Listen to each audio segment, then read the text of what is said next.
Octamer का part नहीं है। ठीक है, ये याद रखना। बच्चे बहुत सारी गलती कर देते हैं, H1 H2 H3 और H4 डायरेक्टली 4 काउंट करते हैं और उसको डाल देते हैं ऑक्टेमर्स में, और वहीं से कहानी जो है वो बदल जाती है। हिस्टोन 1 आपके ऑक्टेमर का ट्रेंड है, ये टूट टूट के चलता है, क्योंकि इसके डायरेक्शन देखोगे ना, 5 प्राइम से 3 प्राइम, फिर आगे वाला 5 प्राइम आ जाएगा, फिर 3 प्राइम, फिर आगे वाला 5 प्राइम आ जाएगा, फिर 3 प्राइम। तो इस तरह से ये फ्रेगमेंटेड चलता है, और इस ट्रेंड को ही हम क्या बोलते हैं, ओकाज़की। दूसरी चीज अगर हम बात करें कोडान्स की, तो टोटल कोडान्स कितने हैं, 64। 3 नॉनसेंस, एक आपका स्टार्ट कोडान, बाकी बचे आपके 60, लेकिन अमाइनो एसिड तो 20 है। तो ऐसे कैसे पॉसिबल है? तो ऐसे इसलिए पॉसिबल है क्योंकि तब क्या होता है, हमारा रिप्रेसर ऑपरेटर के ऊपर बाइंड कर जाता है। ये कंडीशन होती है जब आपके वो नहीं है, क्या बोलते हैं, लैक्टोज नहीं है। और जब लैक्टोज आ गया, थोड़ा सा भी लैक्टोज आ गया, तो लैक्टोज को कन्वर्ट किया जाता है एलोलैक्टोज में, और एलोलैक्टोज जाके क्या करता है,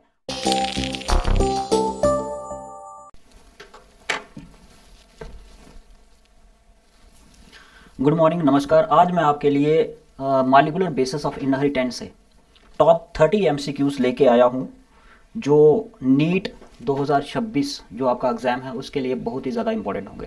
अगर आपका भी गोल है नीट 2026 को क्रैक करना और आप अभी रिवीजन पे हो, तो आप इस लेक्चर को जरूर देखना एंड तक, ठीक है।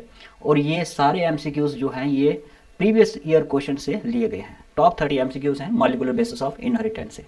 चलिए शुरुआत करते हैं सबसे पहले निक्लोजोम के इस प्यारे से क्वेश्चन के ऊपर।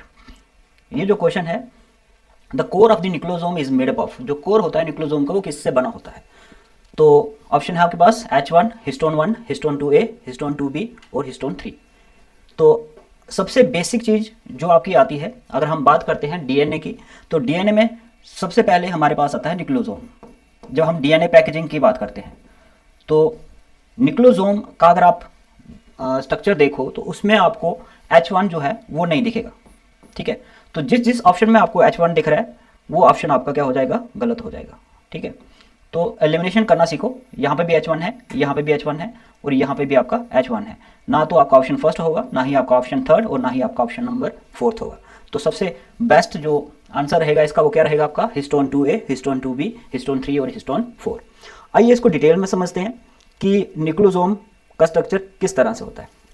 देखो, जब हम डीएनए पैकेजिंग की बात करते हैं, तो हमें पता है कि डीएनए को पैकेज करना सबसे डिफिकल्ट टास्क रहता है, क्योंकि हमें पता है हमारे न्यूक्लियस के अंदर जो डीएनए होता है वो 2 मीटर के अप्रॉक्स इतना लेंथ का होता है, और न्यूक्लियस का अगर हम डायमीटर की बात करें तो अप्रॉक्सीमेटली वो आपका 6 माइक्रोमीटर के आसपास रहता है। तो 6 माइक्रोमीटर के आसपास का न्यूक्लियस और 2 मीटर इतना लंबा डीएनए, उसको पैक करना अपने आप में क्या है, चैलेंजिंग है। तो कैसे ये पैकेजिंग होती है? तो अगर हम बात करते हैं, शुरुआत होगी आपकी यहां से। जैसे आप देख रहे हो यहाँ पे डीएनए जो होता है, डीएनए का जो स्ट्रेच है यहां से वो 2 नैनोमीटर का होता है, और बाद में हमारे हिस्टोन प्रोटीन्स आ जाते हैं।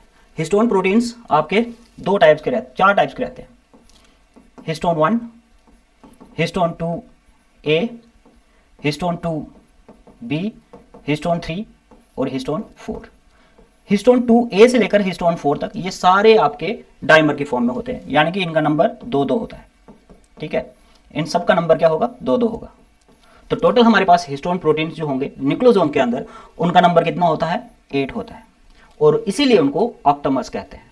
अब ये सारे के सारे हिस्टोन्स क्या करते हैं, अपने सराउंड में इनके मतलब हिस्टोन्स के चारों तरफ क्या होता है, डीएनए जो है वो रैपिंग हो जाती है। अब डीएनए जो है, जैसे आप यहाँ पे देख पा रहे होंगे, हिस्टोन 2B आ गया, हिस्टोन A आ गया, हिस्टोन 4 आ गया और हिस्टोन 3 आ गया, और इनके चारों तरफ जो है वो डीएनए ने क्या किया है, रैप किया हुआ है। अब डीएनए का कितना बेस पेयर जो स्ट्रेच रहता है इसके सराउंड में होता है, अगर हम देखें तो 147 बेस पेयर्स ऑफ डीएनए जो है वो इसको क्या करता है, रैप अप करता है हिस्टोन के ऑक्टोमर्स को। 147 बेस पेयर, ये इंपॉर्टेंट है। कई बार क्या होता है कि नीट एग्जाम में ये भी क्वेश्चन पूछ लिया जाता है कि बताओ जरा कि आपका जो डीएनए रैप करता है ऑक्टोमर्स को, वो कितने बेस पेयर का होता है? तो आपका आंसर होना चाहिए कितना, 147 बेस पेयर, ठीक है। सबसे मजे की बात क्या है कि हिस्टोन 1 जो है वो ऑक्टोमर का पार्ट नहीं है, ठीक है, ये याद रखना। बच्चे बहुत सारी गलती कर देते हैं, H1 H2 H3 और H4 डायरेक्टली 4 काउंट करते हैं और उसको डाल देते हैं ऑक्टोमर्स में, और वहीं से कहानी जो है वो बदल जाती है। हिस्टोन 1 आपके ऑक्टोमर का पार्ट नहीं है। हिस्टोन 1 जो है आपका वो लिंकर डीएनए, एक डीएनए आता है जो 2 आपके, जैसे ये आपका एक आपका ऑक्टोमर है और ये दूसरा ऑक्टोमर है। और इन दोनों ऑक्टोमर्स के बीच में, जैसे ये आपका सपोज करो ये आपका एक ऑक्टोमर है, यहां पे ये दूसरा ऑक्टोमर है।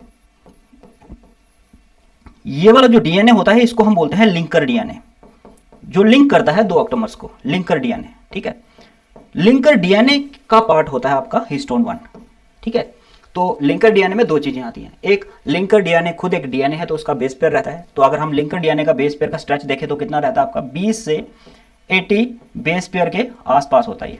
ठीक है, और दूसरा मेन पार्ट होता है कि हिस्टोन 1 जो होता है वो इसी का पार्ट है, लिंकर डीएनए का। ठीक है, तो अगर हम पूरा न्यूक्लियोसोम का स्ट्रेच देखें ना, तो आप ये देखोगे कि न्यूक्लियोसोम बिल्कुल वैसे लगे होते हैं जैसे माला नहीं होती, माला में जो मोती परोए होते हैं, बिल्कुल मोतियों की तरह। इसीलिए इसको बीड्स ऑन द स्ट्रिंग्स भी कहते हैं। तो कभी क्वेश्चन में ऐसा आ जाता है, कई बार पेपर्स में ऐसा आ जाता है कि कौन सा ऐसा मॉडल है जिसमें बीड्स ऑन स्ट्रिंग्स होगा, तो आपने याद रखना है वो आपका न्यूक्लियोसोम है। और एक और बात याद रखना, जब हम बात करते हैं बीड्स ऑन स्ट्रिंग्स की, ठीक है, तो उसमें आपके जो ऑक्टोमर्स हैं, ठीक है, यानी कि हिस्टोन प्रोटीन्स जो हैं वो किस तरह से बाइंड करते हैं। हिस्टोन प्रोटीन्स जो हैं वो डीएनए को किस तरह से बाइंड कर रहे हैं, ना तो कोई ग्लू है फिर भी वो बाइंड कर रहे हैं। तो उसका कारण छुपा है उनकी पोलैरिटी में। अगर हम हिस्टोन की बात करते हैं तो ये हिस्टोन बेसिकली प्रोटीन्स है, और प्रोटीन्स किससे बनते हैं, आपके प्रोटीन्स बनते हैं अमाइनो एसिड से। ठीक है, और ये जो हिस्टोन प्रोटीन है इसमें लाइसिन और अर्जिनिन, ठीक है, ये दो अमाइनो एसिड्स होते हैं। अब ये दोनों के दोनों अमाइनो एसिड्स जो हैं ये आपके पॉजिटिवली चार्ज अमाइनो एसिड हैं। तो इट मीन्स कि जो हिस्टोन प्रोटीन है उनके ऊपर जो चार्ज होगा वो भी कैसा होगा, पॉजिटिव होगा। ठीक है ना, मजे की बात। अब डीएनए की बात कर लेते हैं। अगर आप डीएनए का स्ट्रक्चर देखो, जैसे यहाँ पे आप देख पा रहे होगे शुगर फास्फोड बैकबोन जो होती है वो इसकी मेन डीएनए का पार्ट रहता है आपका, कि शुगर के साथ आपका क्या रहेगा, फास्फेट ग्रुप रहेगा। अब फास्फेट पे जरा नजर लगाओ, तो फास्फेट जो होता है वो नेगेटिवली चार्ज होता है, तो इसीलिए जो डीएनए होता है वो भी आपका नेगेटिवली चार्ज होगा। अब हिस्टोन प्रोटीन पॉजिटिवली और डीएनए नेगेटिवली, तो दोनों में क्या हो जाता है, अट्रैक्शन हो जाता है और ये आराम से अपनी लिंकिंग कर देते हैं। ठीक है, अब ये जो न्यूक्लियोसोम होता है इसको 10 नैनोमीटर फाइबर्स भी कहते हैं। क्यों? क्योंकि इसका डायमीटर आपका 10 नैनोमीटर होता है। और जब बहुत सारे न्यूक्लियोसोम एक दूसरे के साथ जिग जैग फैशन में कंपैक्ट हो जाते हैं तब वो सोलेनाइड मॉडल बन जाता है, जिसको हम 30 नैनोमीटर फाइबर भी कहते हैं। 30 नैनोमीटर फाइबर भी कहते हैं, ये याद रखना। ठीक है, अब 30 नैनोमीटर फाइबर्स के बाद आपका 300 और 300 के बाद आपका 700 क्रोमेटिड आ जाता है। 700 क्रोमेटिड। अब हमें पता है कि एक क्रोमोसोम में 2 क्रोमेटिड होते हैं। एक क्रोमेटिड अगर 700 है तो पूरा क्रोमोसोम जो हमें विजुअल होता है, अगर आपको याद होगा मेटाफेस आपका सेल डिवीजन का पार्ट, वहां पे हमें क्रोमोसोम विजुअल होता है। तो क्रोमोसोम की फुल डायमीटर अगर देखोगे वो कितना रहता है आपका, 1400 नैनोमीटर। ठीक है, तो इस तरह से पूरा अपने दिमाग में रखना। 2 नैनोमीटर आपका डीएनए, 10 नैनोमीटर आपका beads on strings nucleosome, 10 nanometre इसको फाइबर भी कहते हैं। थर्ड आपका 30 नैनोमीटर आपका सोलेनाइड मॉडल। फोर्थ आपका आ गया 300 नैनोमीटर, ठीक है, स्कैफोल्ड। फिफ्थ आ गया क्रोमेटिड जो आपका 700 नैनोमीटर का है, और लास्ट आपका क्रोमोसोम 1400 नैनोमीटर्स का। ठीक है, तो अगर ये सारी इंफॉर्मेशन आपके दिमाग में है तो इस डीएनए पैकेजिंग से आपका जो क्वेश्चन है वो एक कोई नहीं छीन सकता, कोई भी गलती नहीं कर सकता। ठीक है, इसको ध्यान रखना, क्योंकि ये जो मॉलिक्यूलर बेसिस ऑफ इनहेरिटेंस है ना, इसमें से अक्सर 3 या 4 जो क्वेश्चन है वो हमेशा आते ही आते हैं। मिनिमम अगर हम बात करते हैं तो मिनिमम जो क्वेश्चन हमने देखे हैं इसमें वो 3 है, और मैक्सिमम की बात करते हैं तो मैक्सिमम क्वेश्चन जो हमने देखे हैं इसमें वो 5 से 6 के आसपास रहते हैं। ठीक है, बात करते हैं नेक्स्ट क्वेश्चन की। स्टेटमेंट पढ़ो।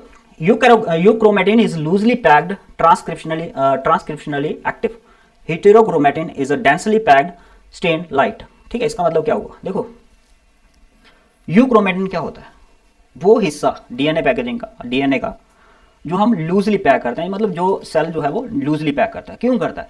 क्योंकि यूक्रोमेटिन वो हिस्सा है जो कोडिंग होगा, जो एक्सप्रेस्ड होगा, जो आपका प्रोटीन बनाएगा, इसलिए उसको लूजली पैक किया जाता है ताकि वो एक्सप्रेस जल्दी से हो सके। दूसरा, अगर वो लूजली पैक्ड है, ठीक है, तो जब हम स्टेनिंग करते हैं किसी चीज की, अगर वो लूजली पैक्ड है तो वो जो स्टेनिंग होगी वो लाइट होनी चाहिए। ठीक है, अगर हेटेरोक्रोमेटिन की बात करते हैं तो हेटेरोक्रोमेटिन वो हिस्सा है जो डेंसली पैक्ड होता है। ठीक है, जैसे आपके सेंट्रोमेयर का हिस्सा आ गया, ठीक है, बहुत ज़्यादा डेंसली पैक्ड है। अगर वो डेंसली पैक्ड है तो उसकी स्टेनिंग लाइट नहीं होनी चाहिए, उसकी स्टेनिंग क्या होनी चाहिए, आपकी डार्क बैंड में बननी चाहिए। तो ये जो ऑप्शन यहाँ से है ये गलत हो जाता है।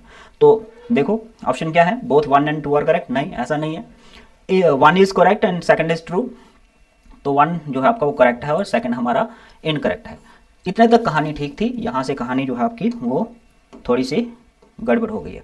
ठीक है, चलते हैं, देख सकते हो अब यहाँ पे भी यू क्रोमेटिन और क्रोमेटिन के बीच में, यू क्रोमेटिन और हेट्रोक्रोमेटिन, ये जितने भी आपके डार्क पैचेस दिख रहे हैं ना आपको, ये देखो यहाँ पे डार्क डार्क जितने भी आपको डार्क बैंड दिख रहे हैं ये डेंसली स्टेन्ड हुए हैं। ठीक है, क्यों, क्योंकि यहाँ पे जो डीएनए है वो काफ़ी ज़्यादा डेंस है।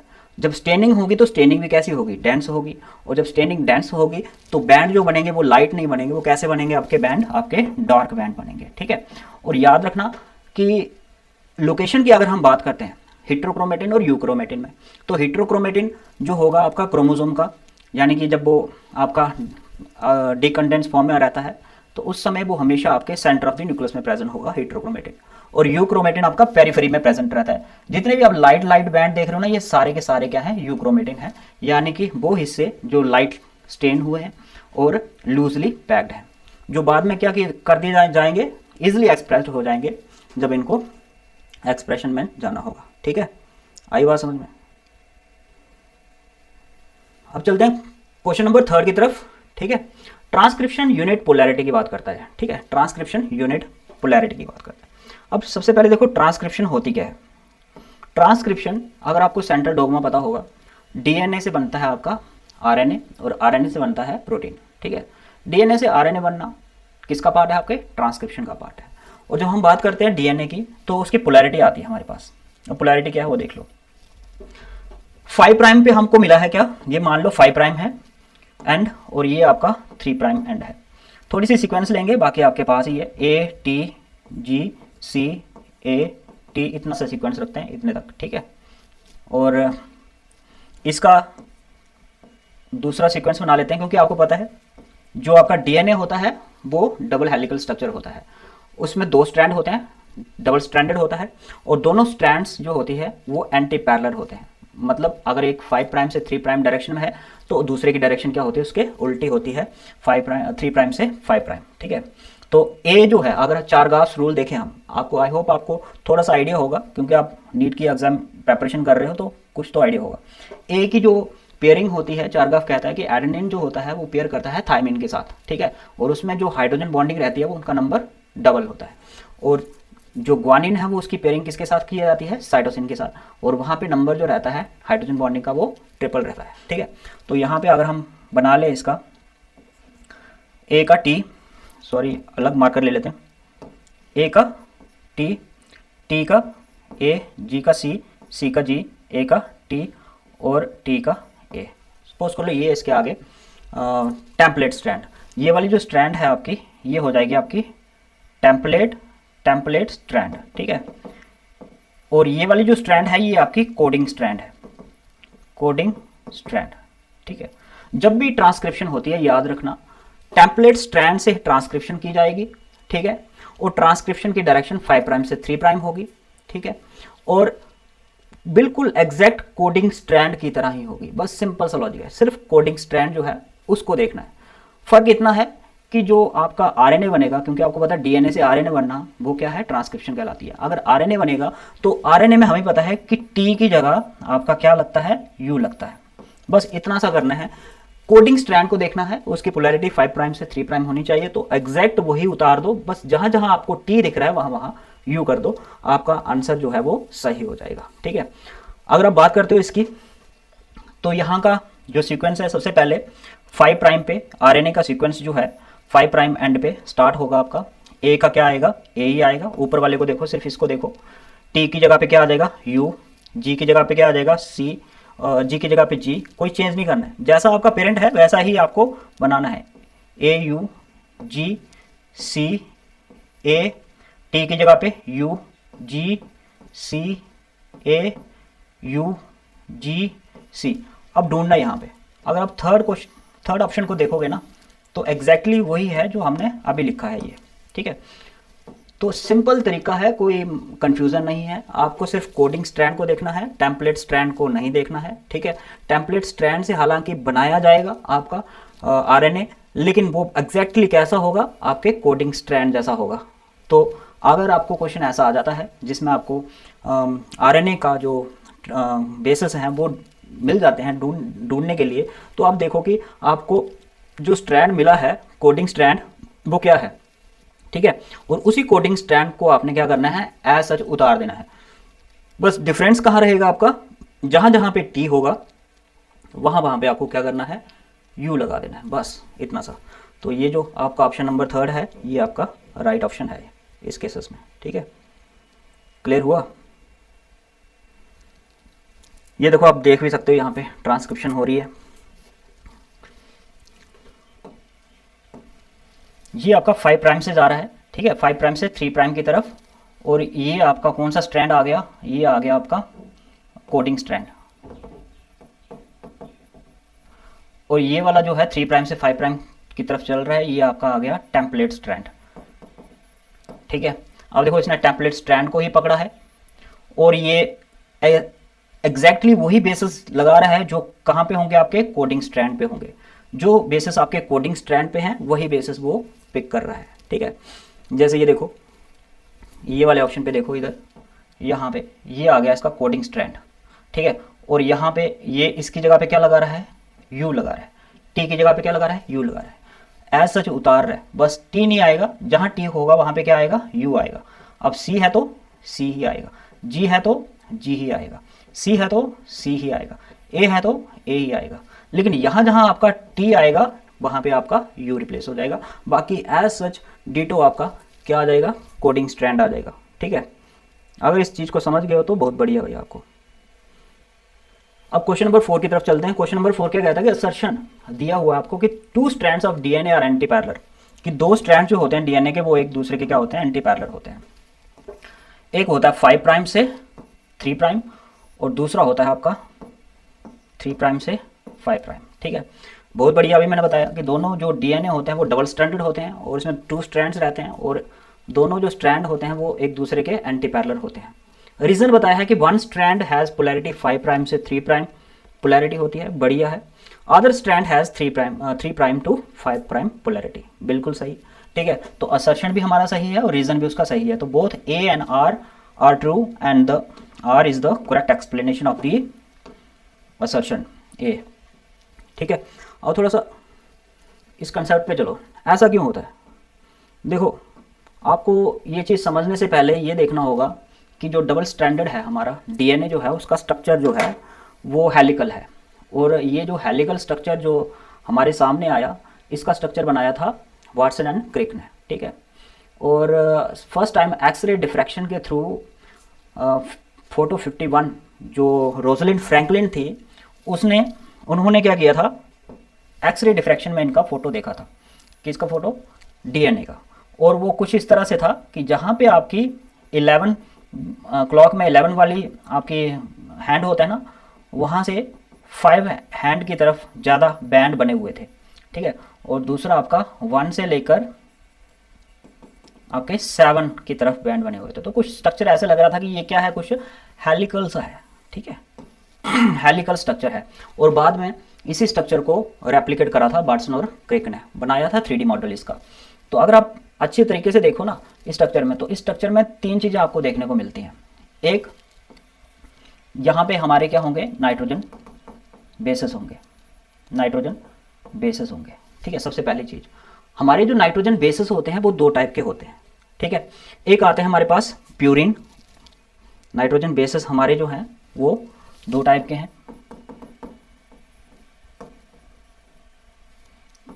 एक आते हैं हमारे पास प्यूरिन और एक आते हैं हमारे पास पायरीमिडिन, ठीक है। Purine and पायरीमिडिन। प्यूरिन जो होते हैं ना वो डबल रिंग स्ट्रक्चर होते हैं, डबल रिंग स्ट्रक्चर होते हैं। और जो पायरीमिडिन होते हैं वो सिंगल रिंग स्ट्रक्चर होते हैं, सिंगल रिंग स्ट्रक्चर होते हैं, ठीक है। अब डबल रिंग स्ट्रक्चर वाले प्यूरिन हमारे पास 2 हैं, ठीक है।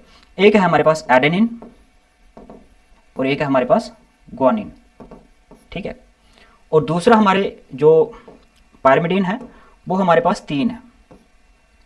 एक आता है हमारे पास साइटोसिन, थाइमिन, यूरासिल, ठीक है, जो आपका आरएनए में देखने को मिलता है, ये पायरिमिडीन है। अब क्वेश्चन ये था कि जो पेयरिंग होगी बेसिस की वो कैसे होगी, ठीक है, एडेनिन टू ग्वानिन रखें या यानी प्यूरिन टू प्यूरिन करें या प्यूरिन टू पायरिमिडीन करें।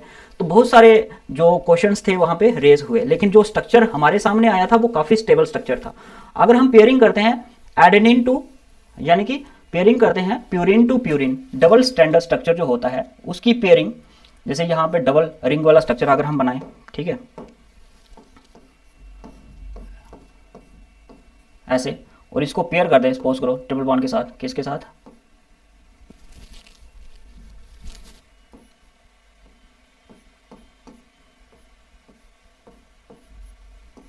ठीक है, इसको पेयर कर दें और फिर नीचे कहीं पेयरिंग करें, सपोज करो यहाँ पे पेयरिंग कर दें आपका सिंगल स्ट्रक्चर को, मान लो, ठीक है, ऐसा होता नहीं है, मान लो ऐसे कर ले। तो जो स्ट्रक्चर था ना इस कंडीशन में, वो आपका स्ट्रक्चर कैसा आ रहा था, कुछ इस तरह से बन रहा था, कभी बड़ा कभी छोटा, कभी बड़ा कभी छोटा, ऐसे, वो हेलिकल नहीं था, वो कुछ इस स्ट्रक्चर से। और ये वाइड एरिया जो था ये प्यूरिन की पेयरिंग थी, और ये क्लोज एरिया जो था ये किसकी पेयरिंग थी, पायरिमिडीन की पेयरिंग। तो ऐसे पेयरिंग नहीं थी, होनी थी, और ये ऐसे होती भी नहीं है पेयरिंग। अगर हम पेयरिंग की बात करते हैं ना, तो पेयरिंग जो हमारी है वो 4 ग्राफ रूल्स के थ्रू की जाती है। और 4 ग्राफ रूल क्या कहता है कि जो आपका प्यूरिन होगा, प्यूरिन किसके साथ पेयर करेगा, पायरिमिडीन के साथ पेयर करेगा, और जो आपका पायरिमिडीन होगा वो किसके साथ पेयर करेगा, प्यूरिन के साथ करेगा। तो पेयरिंग बहुत ही आसान है, पेयरिंग जो है आपकी वो बहुत ही ईजी है। एडेनिन जो होता है ये आपका, एडेनिन जो होता है ये आपका क्या है, ये आपका प्यूरिन है, ठीक है, और इसकी पेयरिंग किसके साथ की जा रही है, थाइमिन के साथ की जा रही है, ठीक है। और यहाँ पे जो बॉन्ड रहती है ये कौन सी बॉन्ड है, हाइड्रोजन बॉन्डिंग है, और कितनी होती है, डबल हाइड्रोजन बॉन्डिंग रहती है। यानी कि ए जो होगा वो पेयर करेगा किसके साथ, टी के साथ, प्यूरिन जो पेयर करेगा वो किसके साथ करेगा, पायरिमिडीन के साथ, और जी जो होगा वो ट्रिपल बॉन्ड के थ्रू पेयर करेगा किसके साथ, आपके साइटोसिन के साथ। तो ये बेस्ट स्ट्रक्चर था और इससे स्टेबिलिटी भी हमें दिखती थी, ठीक है। तो याद रखना इस चीज़ को, ये 4 ग्राफ्स ने दिया था, 4 ग्राफ्स रूल, और जितना कंटेंट आपका एडेनिन का होगा उतना ही आपका किसका होगा, थाइमिन का होगा, और जितना आपका ग्वानासिन का होगा उतना ही आपका साइटोसिन का होगा, जितना ग्वानिन होगा उतना ही आपका साइटोसिन होगा। दोनों की रेशो, ठीक है, दोनों का परसेंटेज बराबर रहता है, कोई ज़्यादा और कोई कम नहीं होता।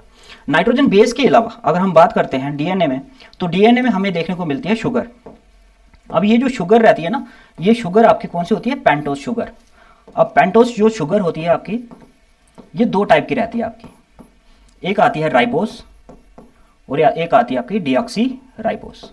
जो राइबोस होती है ये आपकी आरएनए में देखने को मिलती है, और डीऑक्सी राइबोस जो होती है ये हमें डीएनए में देखने को मिलती है, ठीक है। तो क्या हो गया हमारे पास, नाइट्रोजन बेस आ गए, उसके साथ शुगर, और तीसरी जो मेन इंपॉर्टेंट चीज़ है वो है आपकी phosphate, phosphate, phosphate.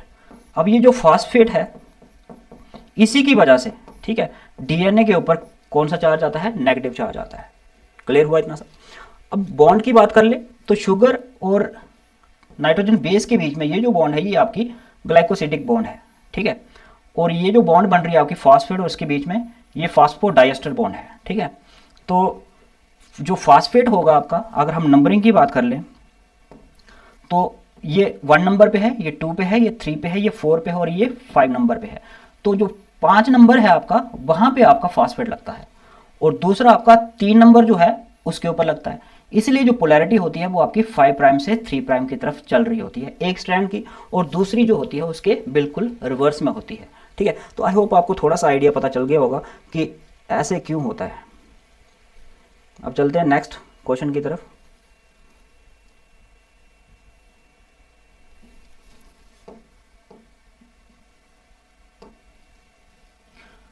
Hershey-chase experiment, ठीक है, क्या था ये एक्सपेरिमेंट हार्शे और चेज का। देखो बहुत ही इंपॉर्टेंट एक्सपेरिमेंट है ये एक्सपेरिमेंट था DNA as a genetic material को लेके, कि डीएनए ही क्या है आपका, जेनेटिक मटेरियल है, DNA as a genetic material, ठीक है। तो ऑप्शन देख लो, the presence of radioactivity phosphorus 32 radioactive level inside the bacteria, the presence of radioactive as sulphur 35 inside the bacteria, presence of radioactivity phosphate जो आपका 32 है in the supernatant. ठीक है, तो अगर आप देखो ना, हमें जो मिला था इस रिजल्ट में वो ये मिला था, फॉस्फेट 32 जो था हमें वो बैक्टीरिया के पैलेट में मिला था। हमें बैक्टीरिया के पैलेट वाला जो रीजन होगा टेस्ट ट्यूब में जो हमने ये एक्सपेरिमेंट किया था, आगे हम इसकी बात भी करेंगे, जो पैलेट रीजन था यानी कि बैक्टीरिया के बॉडी के अंदर जो था वो हमें फॉस्फेट 32 रेडियो एक्टिव लेवल्ड जो इसका आइसोटोप है वो मिला था। तो यहाँ पे जो ऑप्शन आपका 1 है वो आपका सही आंसर होगा। अब ये एक्सपेरिमेंट था क्या, ठीक है,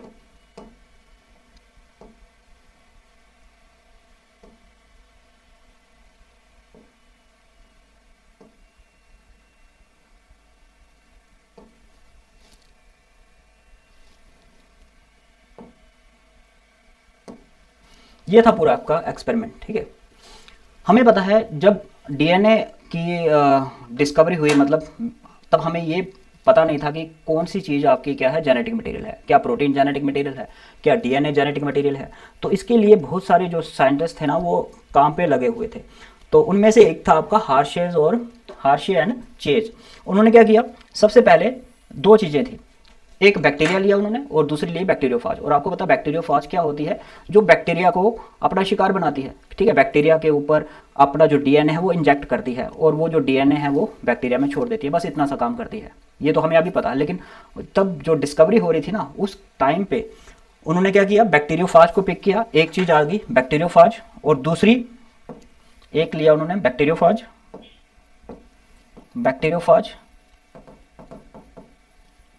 और ये कौन सा था, T2 बैक्टीरियोफाज, और दूसरा ये जो देख रहे हो ये क्या है आपका ई कोलाई। ठीक है, तो जो बैक्टीरिया था, बैक्टीरियोफाज जो थी उसकी जो कैप्सूल होता है, क्योंकि आप देखते हो वायरस में दो ही चीज़ें होती हैं, एक उसका डीएनए और दूसरा प्रोटीन। ठीक है, तो जो उसका कैप्सूल था, कैप्सूल में आपको पता है प्रोटीन है। हम नहीं जानते थे कि प्रोटीन एक जेनेटिक मटेरियल है कि नहीं है, अभी तक तो नहीं जानते थे जब ये आपका एक्सपेरिमेंट चल रहा था। तो प्रोटीन आपको पता है, प्रोटीन में होता है सल्फर। ठीक है, सल्फर कंटेनिंग प्रोटीन भी होते हैं, अमाइनो एसिड होते हैं, सल्फर कंटेनिंग अमाइनो एसिड होते हैं, उसी अमाइनो एसिड से प्रोटीन बन गया। अब जो सल्फर कंटेनिंग अमाइनो एसिड था उसको उन्होंने क्या कर दिया, रेडियो लेबल्ड कर दिया। ठीक है, और वो आपका यूज़ करा हमने एस आपका 35 रेडियो लेबल्ड आइसोटोप्स। ठीक है, अब इसको हमने ट्रेस करना था। अब इस बैक्टीरियोफाज को क्या किया, बैक्टीरिया के ऊपर इनॉकुलेट कर दिया, डाल दिया बैक्टीरिया के साथ। अब हुआ क्या, जैसे आप देख पा रहे होंगे कि बैक्टीरियोफाज ने क्या किया, अपना जो जेनेटिक मटेरियल है वो इंसर्ट कर दिया इसके अंदर, और हमने क्या किया, कलेक्टिवली जो बैक्टीरिया जो हमने कल्चर करा था बैक्टीरियाज का, जिसमें आप बैक्टीरियाफाज भी हैं, उसको सेंट्रीफ्यूज किया ब्लेंडर करने के बाद। और जब हमने सेंट्रीफ्यूज किया तो हमने देखा दो हिस्से, ये वाला हिस्सा पैलेट कहलाता है, ये थोड़ा डेंस होता है क्योंकि बॉडी का कंटेंट होता है इसमें, ये बैक्टीरिया का खुद का कंटेंट है। और ये सुपर नेटेंट वाला जो हिस्सा है ये किसका हिस्सा था, आपके जो वायरस है, वायरस की जो ये कैप्सूल है, ठीक है, उसका हिस्सा था। तो हमने देखा कि जो ऊपर वाला हिस्सा है उसमें हमें S35 मिला। तो इससे ये प्रूफ होता है कि ये S35 जो है ये तो बॉडी के अंदर गया ही नहीं, ये तो बाहर ही रहा, तभी ये कैसा है, सुपर नेटेंट वाला हिस्सा है, ऊपर रह गया। जो चीज़ बॉडी के अंदर जाएगी वो नीचे होनी चाहिए, पैलेट में होनी चाहिए। तो हमें पैलेट में ऐसा कोई भी सल्फर 35 नहीं दिखा। तो इससे ये प्रूफ हो जाता है कि जो आपका सल्फर 35 है जो हमने कहाँ डाला था, प्रोटीन के अंदर डाला था, तो प्रोटीन जो है वो आपका जेनेटिक मटेरियल नहीं है। ठीक है, अगर हम बात करते हैं फास्फेट की, तो फास्फोरस 32 रेडियो लेवल्ड करा था। क्यों करा था, क्योंकि आपको पता है डीएनए में सल्फर नहीं होता, डीएनए में जो होता है वो फास्फेट ग्रुप होता है। अब उस फास्फोरस को हमने रेडियो लेवल्ड किया 32 वाला। अब वो जो सेम प्रोसेस वैसे ही हमने क्या किया, बैक्टीरिया फाज को इनोकुलेट कर दिया, किसके साथ, बैक्टीरिया के साथ, ई कोलाई के साथ। अब उस बैक्टीरिया फाज ने क्या किया, उन सारे बैक्टीरिया को अपने शिकार बनाया और अपना जो डीएनए जेनेटिक मटेरियल है वो उनके अंदर इंसर्ट कर दिया। और जब हमने ब्लेंडर करके सेंट्रीफ्यूज करा तो हमें दो चीज़ें मिली, एक तो पैलेट और दूसरा सुपर नेटेंट वाला जो हिस्सा था वो मिल गया हमें। हमने देखा कि जो हमारा फास्फेट रेडियो लेवल जो था वो हमें कहाँ पे मिला, हमें मिला वो पैलेट वाले हिस्से में, यानी कि वो बॉडी के अंदर इंसर्ट हो गया था। तो यहाँ से एक आइडिया हमें पता चल जाता है कि डीएनए ही क्या है, आपका जेनेटिक मटेरियल। तो बहुत सा प्यारा ये एक्सपेरिमेंट था जो सिर्फ ये बताता है कि प्रोटीन आपका जेनेटिक मटेरियल नहीं है, आपका जो जेनेटिक मटेरियल है वो आपका डीएनए होता है, ना कि प्रोटीन होता है। ठीक है। लैकोपेरोन की बात करते हैं। लैकोपेरोन क्या होता है? In the absence of lactose the repressor protein binds to the, ठीक है। देखो, अगर आपके घर में कोई मशीन है, ठीक है, जैसे ग्राइंडर हो गया, ठीक है, मिक्सर हो गया, जब आपके पास फल फ्रूट नहीं है, ठीक है, जूसर हो गया, कल फल फ्रूट आपके पास नहीं है, क्या तब भी आप मशीन को चलाओगे? ऐसा तो नहीं है, ठीक है, पावर कंजप्शन होती है, बिल बढ़ता है बिजली का। वैसे ही यहाँ पे लैकोपेरोन है। लैकोपेरोन में क्या होता है कि जो हमारा ई कोलाई बैक्टीरिया है, वो ये जो सिस्टम है, जब उसके पास लैक्टोज होगा और जब उसके पास लैक्टोज नहीं होगा, उसके बिहेव्स में ये अपना रेगुलेशन करता है, ठीक है। अब कैसे करता है वो देखो, जब एब्सेंस ऑफ लैक्टोज होती है, आपको उसको पता है कि अब लैक्टोज नहीं है मेरे पास, ठीक है, उसको पता है अब उसके पास क्या नहीं है, लैक्टोज नहीं है, ठीक है।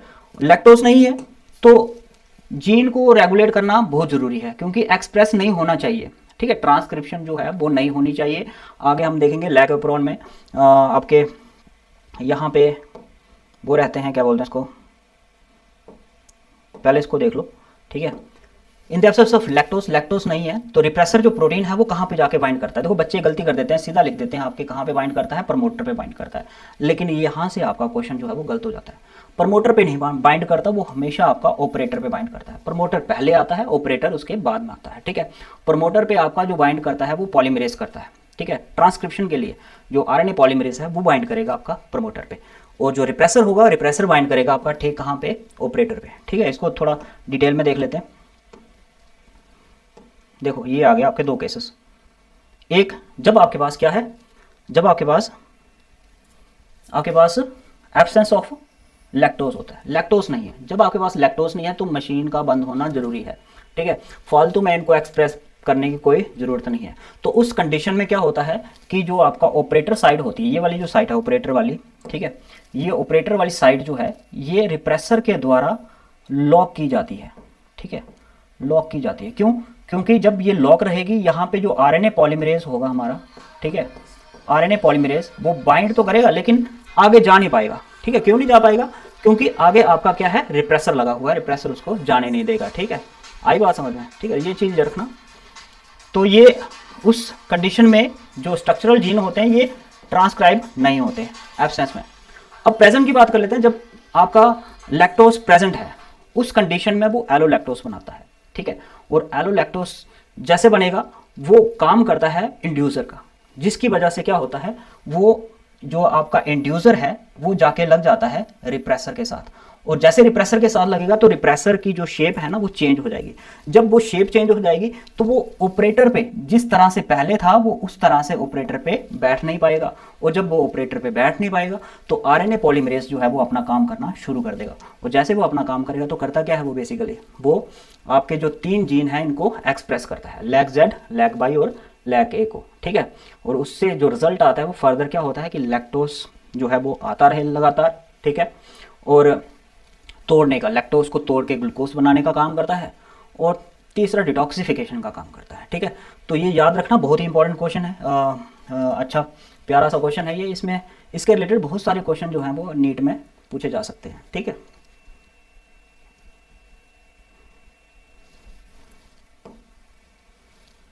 मल्टी स्टेटमेंट एनालिसिस की बात करते हैं, ठीक है। विच of the following is incorrect regarding the DNA replication? इनमें से कौन सा आपको इनकरेक्ट लग रहा है डीएनए रेप्लिकेशन से? देखो डीएनए रेप्लिकेशन होती क्या है? डीएनए रेप्लिकेशन होती है डीएनए की कॉपीज बनाना, ठीक है। अब हमें इनकरेक्ट ढूंढना है। अगर आप थोड़ा सा आइडिया होगा रेप्लिकेशन का, तो डीएनए जो होता है वो सेमी कंजर्वेटिव होता है, ठीक है। मिसलसन एंड स्टाल एक्सपेरिमेंट से हमने ये प्रूव करा था कि डीएनए का जो बिहेवियर है वो कैसा है, सेमी कंजर्वेटिव है। कहने का मतलब ये हुआ कि उसके पास जो एक स्ट्रैंड होगा वो आपका पेरेंट वाला होगा, और एक जो स्ट्रैंड होगा वो न्यूली सिंथेसाइज्ड होगा। इट रिक्वायर्स डीएनए लाइगेस चाहिए इसको टू ज्वाइन द ओकोजोकी फ्रेगमेंट्स, ठीक है। बहुत बढ़िया, क्योंकि आपको पता है जब भी रेप्लिकेशन होती है उसमें आपके 2 स्ट्रैंड्स रहते हैं, एक लीडिंग स्ट्रैंड और दूसरा ओकोजोकी फ्रेगमेंट्स, यानी कि आपका वो हिस्सा जो डिसकंटिन्यूअस होता है। और अगर वो गैप में है तो गैप को सील करने के लिए हमारा लाइगेस मदद करता है, ये तो आपको पता ही है। तीसरा, synthesise on the leading strand is a discontinuous, यहाँ से गड़बड़ हो गई, ठीक है, कि जो सिंथेसिस होती है लीडिंग स्ट्रैंड की वो डिसकंटिन्यूअस नहीं होती, वो कैसी होती है, कंटिन्यूअस होती है, ठीक है। तो ये जो ऑप्शन है ये आपका इनकरेक्ट है, और यहीं पे आपका ऑप्शन छुपा है, ठीक है, यही आपका राइट आंसर है। आई बात समझ में। The main enzyme of DNA dependent and polymerase, हाँ बिल्कुल बढ़िया, सही है ये। और थोड़ा सा इसको डिस्कस कर लेते हैं।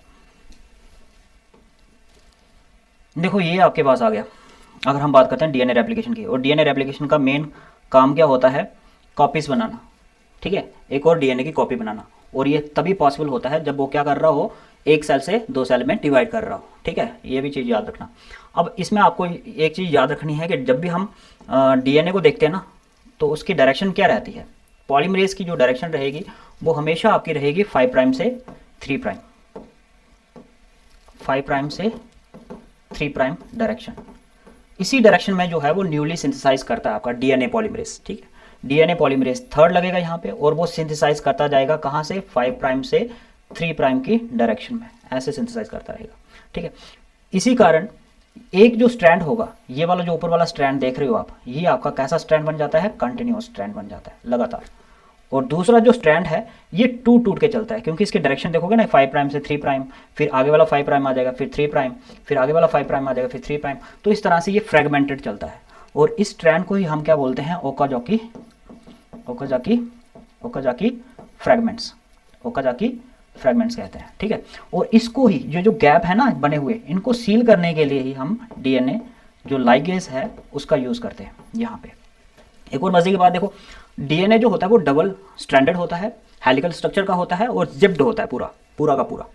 अनजिप करने के लिए सबसे पहले जो है हमारा हेलिकेस आता है। हेलिकेस आएगा, दोनों के दोनों डीएनए को क्या कर देगा, स्ट्रेच कर देगा, खोल देगा उनको, ठीक है, हेलिकेस। जैसे डीएनए खुलता है तो जब भी आप देखना, कभी आप एक वायर जो आती है हेलिकल वाली, ठीक है, जो फ्लेक्सिबल वायर भी कहते हैं उसको खोलने की कोशिश करना बीच से। जब खोलोगे ना तो आगे टेंशन क्रिएट हो जाता है, ठीक है। वो जो टेंशन होगा ना उसको रिलीव करने के लिए हमारे पास एक और एंजाइम आता है, इसको हम बोलते हैं टोपोआइसोमरेज। ये करता क्या है, बेसिकली कट लगाता है डीएनए को, और डीएनए को बिल्कुल रिलीव करके उसका टेंशन जोड़ देता है, ठीक है, इतना काम करता है टोपोआइसोमरेज।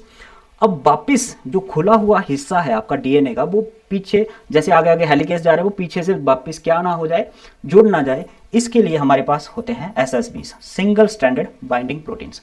ये क्या करते हैं, स्टेबलाइज कर देते हैं डीएनए स्ट्रैंड्स को, और फिर आके डीएनए पॉलीमरेज अपना काम करना शुरू कर देता है। तो ये है छोटा सा इंट्रो आपके डीएनए रेप्लिकेशन का। अब चलते हैं आगे, ठीक है। एस फेज जो होता है वहां पे ये देखने को मिलता है, सिंथेसाइज फेज जो रहता है आपका इंटरफेस का। स्टार्ट कोडान की बात करते हैं। विच of the following is a start codon. देखो कोडान्स क्या होते हैं आपको पता है, जब भी हम ट्रांसक्रिप्शन की बात करते हैं और उसके बाद हम बात करते हैं ट्रांसलेशन की। जब भी ट्रांसलेशन होनी है तो हमारा जो एमआरएनए है ना, उसके ऊपर आपके कोडान्स रहते हैं, ठीक है। उन कोडान्स को ही रीड करना पड़ता है, ठीक है। अब वो कोडान्स जो हैं वो ट्रिपलेट की फॉर्म में होते हैं, यानी कि तीन नाइट्रोजन बेसेस जो हैं वो एक कोडान बनाते हैं। तो यहाँ पे देख लो क्या ऑप्शन है कि कौन सा इनमें से स्टार्ट कोडान है। टोटल जो कोडान होते हैं हमारे पास वो कितने होते हैं आपके, 64। टोटल कोडान्स कितने होते हैं, 64, ठीक है। टोटल कोडान कितने होते हैं, 64। 64 में से 3 ऐसे कोडान हैं जिनको हम नॉनसेंस बोलते हैं, नॉनसेंस, ठीक है। और बाकी जो बचे आपके 61 कोडान वो आपके सेंस कोडान होते हैं। अब सेंस में से एक ऐसा कोडान होता है प्रेजेंट जो हमारा स्टार्ट कोडान होता है, ठीक है। यहां पे अगर हम बात करते हैं, ठीक है, you are away, you are gone, you go away, ये 3 जो है ना आपके, ये आपके नॉनसेंस है, नॉनसेंस कोडान है। ओकरा, एम्बर एंड ओपाल, ये नाम है इनके, ठीक है। और ये बीच में जो बैठा है AUG करके, जो मिथोनिन को रिप्रेजेंट करता है, ठीक है, अमाइनो एसिड जो मिथोनिन है उसको रिप्रेजेंट करता है, ये आपका है स्टार्ट कोडान, इसको बोलते हैं स्टार्ट कोडान, ठीक है। तो कोडान भी बहुत प्यारा कंसेप्ट है। इससे रिलेटेड भी क्वेश्चन जो है वो घुमा घुमा के आते हैं कि कौन सा स्टार्ट कोडान है, कौन सा नॉनसेंस कोडान है, कौन सा स्टॉप कोडान है, ऐसे क्वेश्चन बहुत बार रिपीट होते हैं, ठीक है। तो ध्यान से जेनेटिक जो कोड है इस कंसेप्ट को समझना। देखो ये आ गया आपके पास जेनेटिक कोड, टोटल कितने हैं, 64, ठीक है। फर्स्ट जो आपका फर्स्ट एमआरएनए बेस यहाँ से लिया जाता है, सेकंड वाला यहाँ से, और थर्ड वाला वहाँ से लिया जाता है, ठीक है। अगर आप ध्यान से देखोगे तो यहाँ पे ये जो सेक्शन है, you are away, you are gone and you go away, ये तीनों जो हैं आपके स्टॉप कोडान्स हैं। यहाँ पे जो सेक्शन बना है AUG करके, जो मेथोनिन को रिप्रेजेंट कर रहा है, ये आपका कौन सा कोडान है? स्टार्ट कोडान है, ठीक है। अब देखो कुछ ऐसी चीज़ें भी हैं, जैसे ल्यूसिन को देखो ध्यान से, तो ल्यूसिन को कौन कौन से कोडान जो हैं वो बना रहे हैं? UUA, UUG, CUU, CUC, CUA, CUG। तो इसको क्या बोलते हैं? डिजेनरेसी। यानी कि आपका दो या दो से ज़्यादा कोडान एक अमाइनो एसिड को रिप्रेजेंट कर सकते हैं। जैसे आप यहाँ पे एग्जांपल देख ही रहे हो कि ल्यूसिन को आपका UUA भी बनाता है और UUG भी बनाता है। ऐसे 6 कोडान्स हैं जो ल्यूसिन बनाते हैं आपके, ठीक है। इसको डिजेनरेसी कहते हैं। दूसरी चीज़ अगर हम बात करें कोडान्स की, तो टोटल कोडान्स कितने हैं? 64। 3 नॉनसेंस, एक आपका स्टार्ट कोडान, बाकी बचे आपके 60। लेकिन अमाइनो एसिड तो 20 है। तो ऐसे कैसे पॉसिबल है? तो ऐसे इसलिए पॉसिबल है क्योंकि बहुत सारे ऐसे आपके कोडान्स हैं जो एक अमाइनो एसिड बना रहे हैं, ठीक है। जैसे मैंने आपको अभी बता दिया, डिजेनरेसी में रहती है। अनएम्बिगियस भी होते हैं। अनएम्बिगियस का मतलब ये हुआ कि अगर ACU आपका थ्रोनिन को रिप्रेजेंट कर रहा है, ACU, तो ACU किसी और को अमाइनो एसिड को रिप्रेजेंट नहीं करेगा। यानी कि एक कोडान आपका एक अमाइनो एसिड को ही रिप्रेजेंट करता है। ये आपका हो जाएगा अनएम्बिगियस, ठीक है। और डिजेनरेसी देखने को मिलती है, अनएम्बिगियस होते हैं, 64 नंबर्स में होते हैं, और भी बहुत सारे इसमें आपको इसके प्रॉपर्टीज़ मिल जाएंगी, आपने पढ़ी भी होंगी इसकी प्रॉपर्टीज़, ठीक है।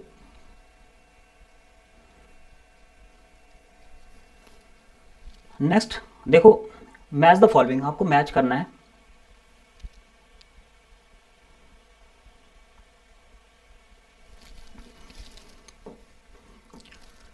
ग्रिफ्थ रेप्लिकेशन, ग्रिफ्थ एक्सपेरिमेंट, ठीक है। ग्रिफ्थ साउथ है, उन्होंने एक्सपेरिमेंट करा था किसके ऊपर? चूहों के ऊपर।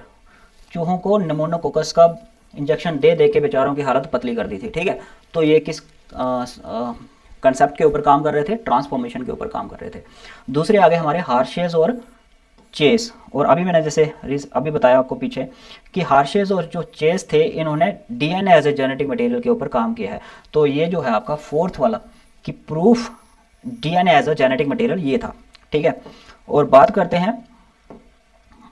हैं नेक्स्ट आपका मिसल्सन एंड स्टाल एक्सपेरिमेंट। जो मिसल्सन एंड स्टाल एक्सपेरिमेंट है ना, सेमी कंजर्वेटिव जो मॉडल था आपका DNA का, वो ही बेस्ट मॉडल माना गया। वो एक्सपेरिमेंट किन लोगों ने किया था, किन साइंटिस्ट ने किया था? मिसल्सन एंड स्टाल ने किया था। फ्रैंकलिन एंड विल्कन्स, ठीक है।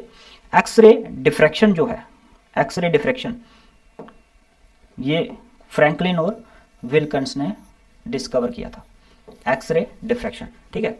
इनके लिए इनको 1962 में फिजियोलॉजी एंड मेडिकल फील्ड में इनको नोबेल प्राइज़ भी मिला था। हालांकि रोजलिंड फ्रैंकलिन जो थी वो उस समय स्वर्गवास हो गई थी, ठीक है, इनको नहीं मिला था। बाकी आपके बार्सन एंड क्रिक हो गया, विल्कन्स हो गया, ठीक है, इनको 1962 में नोबेल प्राइज़ भी मिला था डिस्कवरीज के लिए। ये इनके एक्सपेरिमेंट थे, हमने अभी बात की थी पीछे। ये चेस का जो एक्सपेरिमेंट था, हमने देखा था कि जो प्रोटीन होता है, प्रोटीन आपका जेनेटिक मटेरियल नहीं है। आपका जेनेटिक मटेरियल जो होता है वो क्या है? DNA है, ठीक है। और क्या किया था ये एक्सपेरिमेंट? रेडियो लेबल्ड किया था। प्रोटीन आपको पता है, प्रोटीन में आपका सल्फर कंटेनिंग अमाइनो एसिड्स होते हैं, और सल्फर को हमने रेडियो लेबल्ड किया था। उसका रीज़न था क्योंकि सल्फर जो है आपका DNA में नहीं होता, इसीलिए हमने सल्फर चूज़ किया। और फास्फेट चूज़ करने का भी रीज़न था क्योंकि फास्फेट आपका अमाइनो एसिड में नहीं मिलेगा और फास्फेट आपका प्रोटीन्स में भी नहीं मिलेगा, इसीलिए फास्फेट को यहाँ पे रेडियो लेबल्ड किया। और दोनों के हमने ब्लेंडर करने के बाद, सेंट्रीफ्यूगेशन के बाद, जब उनके सुपरनेटेंट और पैलेट चेक किए, तो हमें जो रिजल्ट था वो पैलेट में मिलना चाहिए क्योंकि बॉडी का कंटेंट वहीं पे होगा पैलेट्स में। तो हमने देखा पैलेट में जो चीज़ मिली थी हमें, वो आपके DNA ही था उसमें, ना कि प्रोटीन्स था। ये जो एक्सपेरिमेंट है ग्रिफ्थ का एक्सपेरिमेंट, ये एक्सपेरिमेंट बेसिकली निमोनोकोकस काजिंग जो बैक्टीरिया है जो निमोनिया काज करता है उसके ऊपर था, ठीक है, उसी के ऊपर काम कर रहे थे। तो दो टाइप के वेरिएंट यानी स्ट्रेन इसमें देखने को मिलते हैं, एक R रफ स्ट्रेन और दूसरा S यानी कि स्मूथ वाला। जो S स्ट्रेन होता है ये वायरुलेंट होता है, और जो R वाला स्ट्रेन है ये रफ स्ट्रेन था, ये आपका नॉन वायरुलेंट था। जब R स्ट्रेन को इंजेक्ट करा माउस के अंदर उन्होंने, तो ये जो माउस था ये सर्वाइव कर गया, ये मरा नहीं, ठीक है। और वहीं पे दूसरे एक्सपेरिमेंट में क्या किया उन्होंने, स्मूथ वाला जो वायरुलेंट था S सेल वाला स्मूथ वाला, वो जैसे इंजेक्ट किया माउस के अंदर तो माउस की सडन डेथ हो गई, ठीक है। तो उनको लगा कि ये जो S स्ट्रेन है वही स्ट्रेन आपका क्या है, वायरुलेंट वाला है। तीसरा एक्सपेरिमेंट उन्होंने क्या किया, हीट कल्ड कर दिया, मतलब जो S स्ट्रेन था उसको हीट किल्ड कर दिया, अधमरा कर दिया, और फिर उसको इंजेक्ट करा के इसके अंदर, माउस के अंदर, और फिर देखा कि माउस जो था वो सर्वाइव कर गया, माउस नहीं मरा। ठीक है, और लास्ट केसेस में उन्होंने क्या किया, मिक्स कर दिया इन दोनों को, यानी कि रफ स्ट्रेन लिया और हीट किल्ड एस्ट्रेन लिया। इन दोनों को जब उन्होंने मिक्स किया, और मिक्स करने के बाद जब उनको इंजेक्ट किया किसके साथ, माउस के पास, तो यहाँ पे जो रिजल्ट आना चाहिए ना, जो उन्होंने प्रेडिक्ट किया था, जो मतलब अभी या लेमैन जो पर्सन होगा वो भी प्रेडिक्ट करेगा कि ये जो माउस है ये मरना नहीं चाहिए। क्यों नहीं? क्योंकि देखो थर्ड एक्सपेरिमेंट में क्या था, हीट किल्ड जब भी एस्ट्रेन लेते हैं तो माउस सर्वाइव करता है। यहाँ पे भी हीट किल्ड लिया था एस्ट्रेन, तो माउस को कोई दिक्कत नहीं होनी चाहिए थी, लेकिन देखा माउस यहाँ पे मर गया। तो यहीं से कंसेप्ट खुल गया ट्रांसफॉर्मेशन वाला। कंक्लूजन यही था कि कुछ ऐसी चीज एस स्ट्रेन से पास ऑन हुई है, कहाँ पे, आपके आर, इधर आर स्ट्रेन में। तो जो आर स्ट्रेन था, जब उसका एक्सट्रैक्ट देखा, जब इसकी ऑटोप्सी की, माउस की जब ऑटोप्सी हुई, तो उसमें देखा कि जो एस स्ट्रेन वाला, जो स्मूथ वायरुलेंट वाला जो अवशेष थे वो इसके पेट के अंदर दिखे। तो इट मीन्स रफ स्ट्रेन जो था वो एस स्ट्रेन कन्वर्ट हो गया था। और ये तभी पॉसिबल है कि अगर यहाँ से कोई चीज़ यहाँ पे ट्रांसफर हुई है। तो ट्रांसफॉर्मेशन वाला जो प्यारा सा कंसेप्ट है वो इन्होंने दिया था। ठीक है, रोजलिंड फ्रैंकलिन ने काम करा था एक्सरे डिफ्रैक्शन के ऊपर। ठीक है, कुछ इस तरह से। और ये जो पिक्चर देख रहे हो, ये पिक्चर आपकी फोटो 51, ये वाले, यहाँ पे देख रहे होगे आप, स्ट्रेच जा रहा है यहाँ से 11 से 5 और 1 से 7। ठीक है, कुछ इस तरह से उनको दिखा था। ये बहुत ही प्यारी डिस्कवरी थी एक्सरे डिफ्रैक्शन की।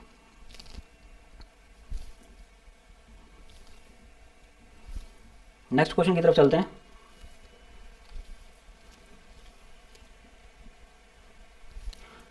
फिर से आ गया लैक ओपेरॉन वाला, लैक एपेरॉन इंड्यूसर। अब इंड्यूसर की बात हो रही है, लैक ओपेरॉन इंड्यूसर।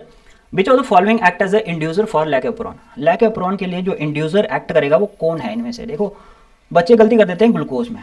ठीक है, फ्रक्टोज तो नहीं है, ठीक है, ग्लैक्टोज भी नहीं है, तो लैक्टोज जो है वही आपका क्या है, इंड्यूसर है। लैक्टोज ही क्या होता है, इंड्यूसर होता है। हमने पीछे देखा था कि जब लैक्टोज नहीं है तब क्या होता है, हमारा रिप्रेसर ऑपरेटर के ऊपर बाइंड कर जाता है। ये कंडीशन होती है जब आपके वो नहीं है, क्या बोलते हैं, लैक्टोज नहीं है। और जब लैक्टोज आ गया, थोड़ा सा भी लैक्टोज आ गया, तो लैक्टोज को कन्वर्ट किया जाता है एलोलैक्टोज में, और एलोलैक्टोज जाके क्या करता है, बाइंड कर जाता है। जो हमारा लैक्टोज होगा उसका थोड़ा सा हिस्सा जो है वो एलोलैक्टोज में कन्वर्ट होता है। अब ये एलोलैक्टोज जो होता है ये बाइंड कर जाता है किसके साथ, रिप्रेसर के साथ। ठीक है, और जैसे रिप्रेसर के साथ बाइंड करेगा तो रिप्रेसर ऑपरेटर के साथ बाइंड नहीं कर पाएगा, तो ऑपरेटर जो होता है हमारा वो फ्री हो जाता है, ऑपरेटर हमारा फ्री हो जाता है। और जैसे ऑपरेटर हमारा फ्री हो गया, वैसे हमारे प्रमोटर से जो पॉलीमरेज है आपका आरएनए पॉलीमरेज, वो ट्रांसक्रिप्शन करना शुरू कर देता है। तो बच्चे ग्लूकोज पे गलती कर देते हैं, ग्लूकोज ये सही नहीं है, आपका क्या है, लैक्टोज होना चाहिए। ध्यान रखना है गलती कहाँ कहाँ करते हो आप। ठीक है, देखो यहाँ पे ये मैंने अभी बताया आपको। ठीक है, लैक्टोज एब्सेंट था तो रिप्रेसर लगा हुआ था। ठीक है, लैक्टोज जब नहीं था, लैक्टोज हमारे पास एब्सेंट था, तो रिप्रेसर जो है वो ऑपरेटर पे लगा हुआ था। जैसे लैक्टोज प्रेजेंट होता है, मान लो कि ये लैक्टोज है हमारे पास, ये लैक्टोज आया, ठीक है, लैक्टोज किस में कन्वर्ट हो गया, एलोलैक्टोज में। ठीक है, ये एलोलैक्टोज में कन्वर्ट हो गया कुछ हिस्सा इसका, ठीक है, बाकी तो रहा लैक्टोज ही। और फिर ये जाके कहाँ बाइंड कर गया, इधर बाइंड कर गया, ये वाली जो पॉकेट है रिप्रेसर वाली, ठीक है, इधर बाइंड कर गया। और जैसे ये बाइंड किया तो यहाँ से छूट गया। ठीक है, यहाँ से छूट गया। ठीक है, क्योंकि इसकी कन्फर्मेशन चेंज हो जाती है। जब कभी भी जो एंजाइम होते हैं, एंजाइम की पॉकेट्स में जो एक्टिव साइट होती है, अगर वहाँ पे कोई बाइंड कर जाता है तो उसकी कन्फर्मेशन जो होगी ना एंजाइम की, वो चेंज हो जाती है। जैसे कन्फर्मेशन चेंज हो जाएगी इसकी, तो यहाँ से ये डिटैच हो जाएगा। जैसे डिटैच हो जाएगा तो प्रमोटर पे आपका आरएनए पॉलीमरेज जो है बाइंड करके ट्रांसक्रिप्शन जो है इन तीनों की करवा देगा। ठीक है, तो ये सिंपल सा है।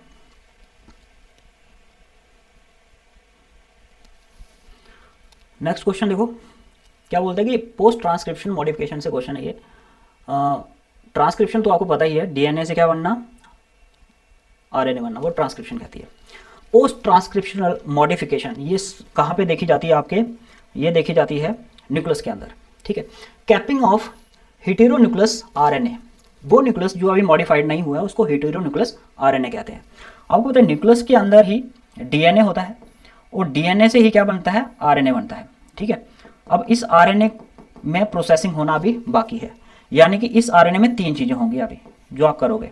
एक, इसकी कैपिंग करोगे, बिना कैपिंग के अगर ये चला गया ना बाहर न्यूक्लियस से तो वहीं पे डिग्रेड हो जाएगा। दूसरी चीज़ आपको करनी है कि इसमें अभी इंटरॉन्स भी हैं, ठीक है, वो हिस्सा जो नॉन कोडिंग है, जो मतलब जीन जो है वो नहीं है, वो आगे जाके एक्सप्रेस नहीं होगा, तो उसको हटाना है, तो इंटरॉन्स को भी बाहर निकालना पड़ेगा। और तीसरी चीज़ आपको पॉली ए टेल बनानी है, यानी कि जो एंड में आपको टेल लगानी है वो ए करके लगी हुई होनी चाहिए। इसी को बोलते हैं पोस्ट ट्रांसक्रिप्शनल मॉडिफिकेशन, ठीक है। तो यहाँ पे अगर आप देखोगे कैपिंग जो होती है heteronuclear DRNA involves the addition of the 7 methyl guanosine triphosphate at the 5 prime end. तो जो सेकंड वाला है यही इसका राइट आंसर है। अब इसको थोड़ा सा डिस्कस कर लेते हैं। देखो यहाँ पे आपको पूरा जो पिक्चर है वो क्लियर हो जाएगी, ठीक है। यहाँ पे देखो सबसे पहले ऊपर ऊपर अगर आप यहाँ पे देखते हो तो ये टेम्पलेट स्ट्रैंड है हमारा, ठीक है। अब यहाँ पे हमारा एक्सॉन आ गया। एक्सॉन वो हिस्सा होता है जो एक्सप्रेस होगा, चीन वाला हिस्सा, कोडिंग रीजन। इंटरॉन हमारे किसी काम का नहीं है, तो ये हिस्सा जो है ये निकालना है।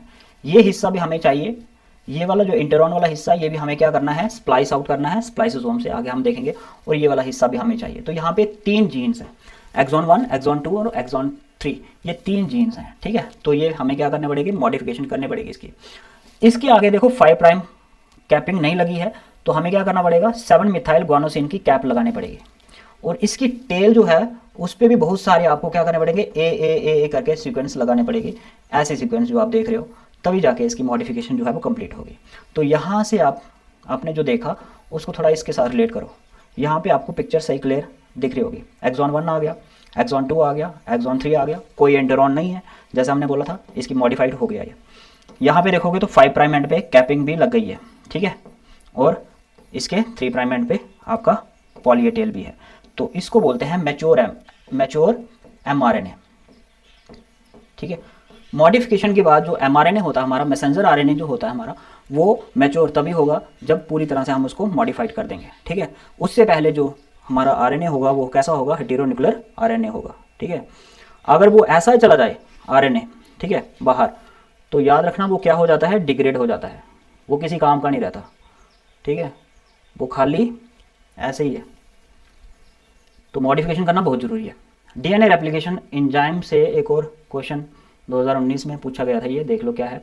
Enzyme DNA depend RNA polymerase catalyse the polymerisation reaction in which direction. ये बहुत ही प्यारा क्वेश्चन हमने अभी पीछे डिस्कस किया था कि डीएनए पॉलीमरेज जो होता है ना, चाहे आरएनए पॉलीमरेज हो चाहे डीएनए पॉलीमरेज हो, वो हमेशा जो डायरेक्शन, जिस डायरेक्शन में रेप्लिकेशन या फिर ट्रांसक्रिप्शन करते हैं, वो हमेशा 5 प्राइम से 3 प्राइम डायरेक्शन होती है, ठीक है। डीएनए पॉलीमरेज 3 की, आरएनए पॉलीमरेज 2 की, इन सब की डायरेक्शन जो है 5 प्राइम से 3 प्राइम एंड की तरफ होती है, ठीक है। इसके साथ एक्सो न्यूक्लियस एक्टिविटीज़ भी होती है, प्रूफ रीडिंग वाली आरएनए पॉलीमरेज की, डीएनए पॉलीमरेज 1 की, वो भी आपकी 5 प्राइम से 3 प्राइम रहती है।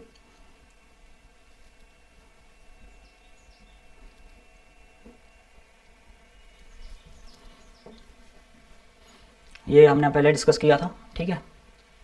जेनेटिक कोड, मैथ थोड़ा सा देख लेते हैं जेनेटिक कोड्स में, ठीक है, प्यारा सा क्वेश्चन है। देखो बायोलॉजी के बच्चे ना मैथ से बहुत भागते हैं, ठीक है, मैथ से भागना नहीं है, मैथ को थोड़ा सा टैकल करना है। अब क्या है, देखो mature mRNA consist of 900 bases. Mature mRNA जो है आपका, उसमें 900 क्या है आपके बेसेस हैं। If mutation deletes the 551st base how many amino acids will alter in the resulting polypeptide. क्या हुआ है कि 900 बेस पेयर है, पूरे के पूरे 900 बेस पेयर है आपके एमआरएनए के ऊपर, ठीक है। ये मान लो एमआरएनए, इसके ऊपर यहाँ से लेकर यहाँ तक कितने हैं, 900 आपके बेस पेयर है। कहता है जो 451 वाला बेस पेयर है ना, ये क्या हो गया है, डिलीट हो गया है, इसमें चेंजेस आ गई है, ठीक है। और जैसे ये डिलीट हो गया या इंसर्ट हो गया, इससे होता क्या है, जब कभी भी डिलीशन हो या इंसर्शन हो, एक नंबर बढ़ाओ या एक नंबर कम करो, उससे क्या होगा कि इसके आने वाले जितने भी होंगे ना वो शिफ्ट हो जाएंगे सारे। इसको बोलते हैं फ्रेम शिफ्ट म्यूटेशन, ठीक है, फ्रेम शिफ्ट म्यूटेशन। तो इट मीन्स 450 तक कहानी सही है, 450 तक कहानी सही है। तो हमारे पास 450 जो अमाइनो एसिड्स थे, ये बेस पेयर्स थे, वो सही थे, सही सलामत थे। उसके बाद क्या हुआ, फ्रेम शिफ्टिंग हो गई, एक डिलीट हुआ आके जितने भी है वो सारे के सारे चेंज हो जाएंगे। उनके जो रिजल्ट पहले जो होने थे, क्योंकि तीन अगर आप आपके बेस पेयर हों तो एक आपका क्या बनता है, अमाइनो एसिड बनता है। अगर एक भी इधर उधर कम या ज़्यादा हो गया ना, तो उससे जो अमाइनो एसिड जो पहले बनने थे वो नहीं बन पाएंगे, वो सारे के सारे क्या हो जाएंगे, अल्टर हो जाएंगे। ठीक है, तो 451 के आगे जितने भी होंगे सारे के सारे अल्टर्ड वाले होंगे, ये वैसे नहीं होंगे जैसे पहले होने चाहिए। ठीक है, तो 450 तक कहानी सही है। तो इसको 3 से डिवाइड कर दो। 3 क्यों डिवाइड कर रहे हैं, क्योंकि आपको पता है 3 नाइट्रोजन बेसेस से ही आपका एक कोडान बनता है, तो भी हम इसको 3 से डिवाइड कर रहे हैं। तो ये कितना आ जाएगा, 150। तो 150 जो है वो सही है। 150 अमाइनो एसिड कैसे हैं, सही है। टोटल अमाइनो एसिड कितने हैं, 900 को 3 से करोगे तो 300 है। तो 300 में से अगर 150 आप माइनस कर दो तो पीछे जो अल्टर वाले हैं वो कितने बचे, 150। तो आपका आंसर कितना आ जाएगा, 150। सिंपल है, कोई मुश्किल नहीं है, बस कोडान का कंसेप्ट पता होना चाहिए। जिस बच्चे को पता है वो निकाल लेगा इसको। ठीक है, ये देख लो, मैं अभी बताया आपको फ्रेम शिफ्ट म्यूटेशन क्या होती है। यहाँ पे देख पा रहे होंगे, इसको देखना ध्यान से, यहाँ से सी, ठीक है, सी की जगह पे इंसर्शन हो गया आपका जी। ठीक है, जिसकी वजह से यहाँ पे बनना था ग्लाइसिन, टायरोसिन, क्या बन रहा है, हिस्टीन, आइसोल्यूसिन, अर्जिनिन, आइसोल्यूसिन, और यहाँ पे आपका ग्लूटामिक और ल्यूसिन, आलानिन, ये बनने थे, लेकिन यहाँ पे सारे के सारे क्या हैं, चेंज हो गया। तो फ्रेम शिफ्ट यही करती है। फ्रेम शिफ्ट क्या करती है कि एक इंसर्शन या डिलीशन होने से जो सीक्वेंस होती है वो सारी की सारी चेंज हो जाती है, जिससे आने वाले जितने भी अमाइनो एसिड हों वो सारे के सारे आपके चेंज हो जाते हैं। ठीक है, ये फ्रेम शिफ्ट म्यूटेशन का ही असर होता है। सेमी कंजर्वेटिव नेचर, तो सेमी कंजर्वेटिव नेचर से भी डिस्कस कर लेते हैं। मिचेल्सन स्टाल ने करा था ये एक्सपेरिमेंट सेमी कंजर्वेटिव वाला, कैसा था और किसके ऊपर किया था, ये बैक्टीरिया के ऊपर किया था। बैक्टीरिया में कौन सा बैक्टीरिया, ई कोलाई के ऊपर किया था। ठीक है, इन्होंने क्या किया था, 3 मॉडल थे हमारे, एक था कंजर्वेटिव, एक था सेमी कंजर्वेटिव और एक था डिस्पर्सिव।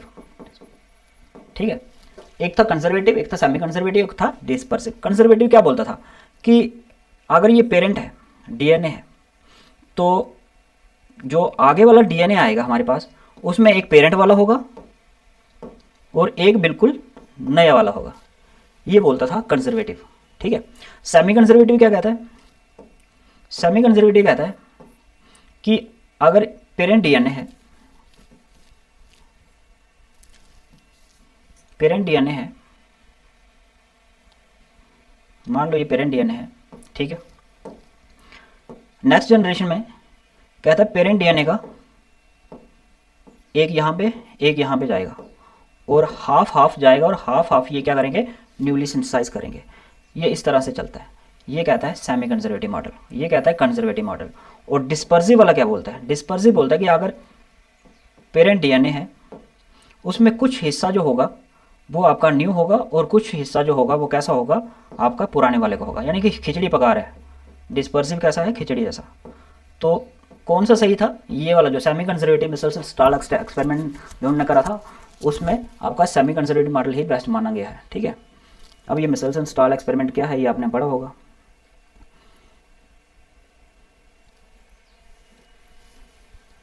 ये आपका एक्सपेरिमेंट है मिचेल्सन स्टाल का। ठीक है, इसमें क्या होता है कि कई जनरेशन तक आपको क्या करना है, ई कोलाई को कल्चर करना है उस मीडियम में जिस मीडियम में आपका नाइट्रोजन क्या हो, हैवी वाला हो, यानी कि नाइट्रोजन 50 आइसोटोप का हो। करने का मकसद यही है कि जो ई कोलाई है उसके अंदर जो डीएनए है और डीएनए के अंदर जो नाइट्रोजन बेस है उन बेसेस में जो नाइट्रोजन होना चाहिए वो कैसा होना चाहिए, हैवी होना चाहिए। ठीक है, जब काफ़ी जनरेशन तक आप कल्चर करते हो उसको, और कल्चर करने के बाद क्या करते हो, उसको मिक्सअप करते हो किसके साथ, उसको डाल देते हो उस मीडियम में जहाँ पे आपका क्या है, लाइट नाइट्रोजन वाला हो। तो आप देखोगे एक जनरेशन में आपको 2 बैंड दिखेंगे, एक हैवी बैंड दिखेगा और एक आपको लाइट बैंड दिखेगा। तो हैवी बैंड समझ में आता है कि जो हैवी आ रहा है वो पेरेंट से है और जो लाइट बैंड आ रहा है वो जो न्यूली सिंथेसाइज हुआ है। तो ये हमेशा रहता ही है, बैंड उसके हैवी और लाइट हमेशा रहेंगे। हाइब्रिड बैंड जो है वो बनेंगे हमेशा। यहाँ पे देख सकते हो ये जो हाइब्रिड बैंड का बनना ये बताता है आपको कि जो आपका पेरेंट है, पेरेंट के साथ साथ नए भी बनते जाएंगे। ठीक है, बहुत प्यारा कंसेप्ट है, इसको एक बार देखना ध्यान से। ट्रांसलेशन स्टेप्स की बात करते हैं। The role of the role of catalyst ribozymes in translation, ribozyme जो होता है उसका क्या रोल रहता है ट्रांसक्रिप्शन में। देखो राइबोजाइम्स क्या करता है आपका, चार्जिंग टीआरएनए ये नहीं है, पेप्टाइड बॉन्ड फॉर्मेशन। आपको पता है जब ट्रांसलेशन होती है तो राइबोसोम का स्मॉल यूनिट और राइबोसोम का लार्ज यूनिट, इसमें पॉकेट रहते हैं, ठीक है, साइट्स रहते हैं। ये वाली साइट आ गई ए साइट, ये आ गई पी साइट, और ये आ गई आपकी कौन सी साइट, ई साइट, एग्जिट वाली। और यहाँ पे आपकी सिंथेसाइज हो रहे होते हैं एक्टिवली अमाइनो एसिड्स, और इधर आपका राइबोसोम्स जो है वो इंपॉर्टेंट रोल प्ले करता है इस बॉन्ड को बनाने के लिए, पेप्टाइड बॉन्ड की फॉर्मेशन के लिए। तो इस पॉइंट पे आपका जो राइबोजाइम्स है उसका इंपॉर्टेंट रोल है, ठीक है। हाँ ये देख सकते हो आप, मैंने अभी बता दिया आपको। Adapter molecules, the structure of tRNA look like. अब जो स्ट्रक्चर होता है टीआरएनए का वो किस तरह से होता है आपका, अगर हम बात करते हैं इसके 2 डायमेंशनल स्ट्रक्चर की, तो वो कैसा होता है आपका, क्लोवर लीफ लाइक स्ट्रक्चर होता है। और 3 डायमेंशनल स्ट्रक्चर इसका कैसा होता है, ये 3 डायमेंशनल है और ये 2 डायमेंशनल है। अगर 2 डायमेंशनल स्ट्रक्चर की बात करते हैं तो वो क्लोवर लीफ लाइक स्ट्रक्चर है, और 3 डायमेंशनल स्ट्रक्चर की बात करते हैं तो वो आपका स्ट्रक्चर रहता है एल शेप का, ठीक है। तो ये टीआरएनए है और उसके स्ट्रक्चर्स हैं। टीआरएनए में खास बात ये होती है कि इसकी आर्म्स होती है, और उन आर्म्स का भी मतलब होता है। जैसे ये वाली जो आर्म है, ये वाली आर्म, ये एंटीकोडॉन आर्म है, यानी कि इसके पास जो एंटीकोडॉन होते हैं बिल्कुल उसके कॉम्प्लीमेंट्री जो एमआरएनए के ऊपर कोडॉन होते हैं उसके कॉम्प्लीमेंट्री होते हैं, ताकि हर एक टीआरएनए क्या कर सके, इसकी बेसिस पे यहाँ पे अमाइनो एसिड बियर कर सके। और रीड करने के लिए बहुत सारे टीआरएनए होते हैं, उनके ऊपर हम देख लेते हैं कि चार्ज आपका अमाइनो एसिड प्रेजेंट होता है, और जब ट्रांसलेशन होनी होती है ना, तो जो जो आपका कोडान होगा उसके कॉम्प्लीमेंट्री जो टीआरएनए होगा, एंटीकोडॉन जिसको हम कहते हैं, वो वहाँ पे जाके इंसर्ट हो जाएगा, और यहाँ से आपका जो चार्ज आपका अमाइनो एसिड है उसको पेप्टाइड बॉन्ड बना के जो पी साइड है वहाँ पे ऐड करता जाएगा, ठीक है। तो ये होता है एंटीकोडॉन। ये आपका लूप रहता है, D loop and T loop रहते हैं, ठीक है। इनके भी इम्पॉर्टेंट फंक्शंस हैं आपके स्टेबिलिटी को लेकर, ठीक है, या फिर टीआरएनए की आरएनए की इंसर्शंस को लेकर, रिकॉग्निशन को लेकर टीआरएनए की, उसमें ये हेल्प करते हैं, ठीक है।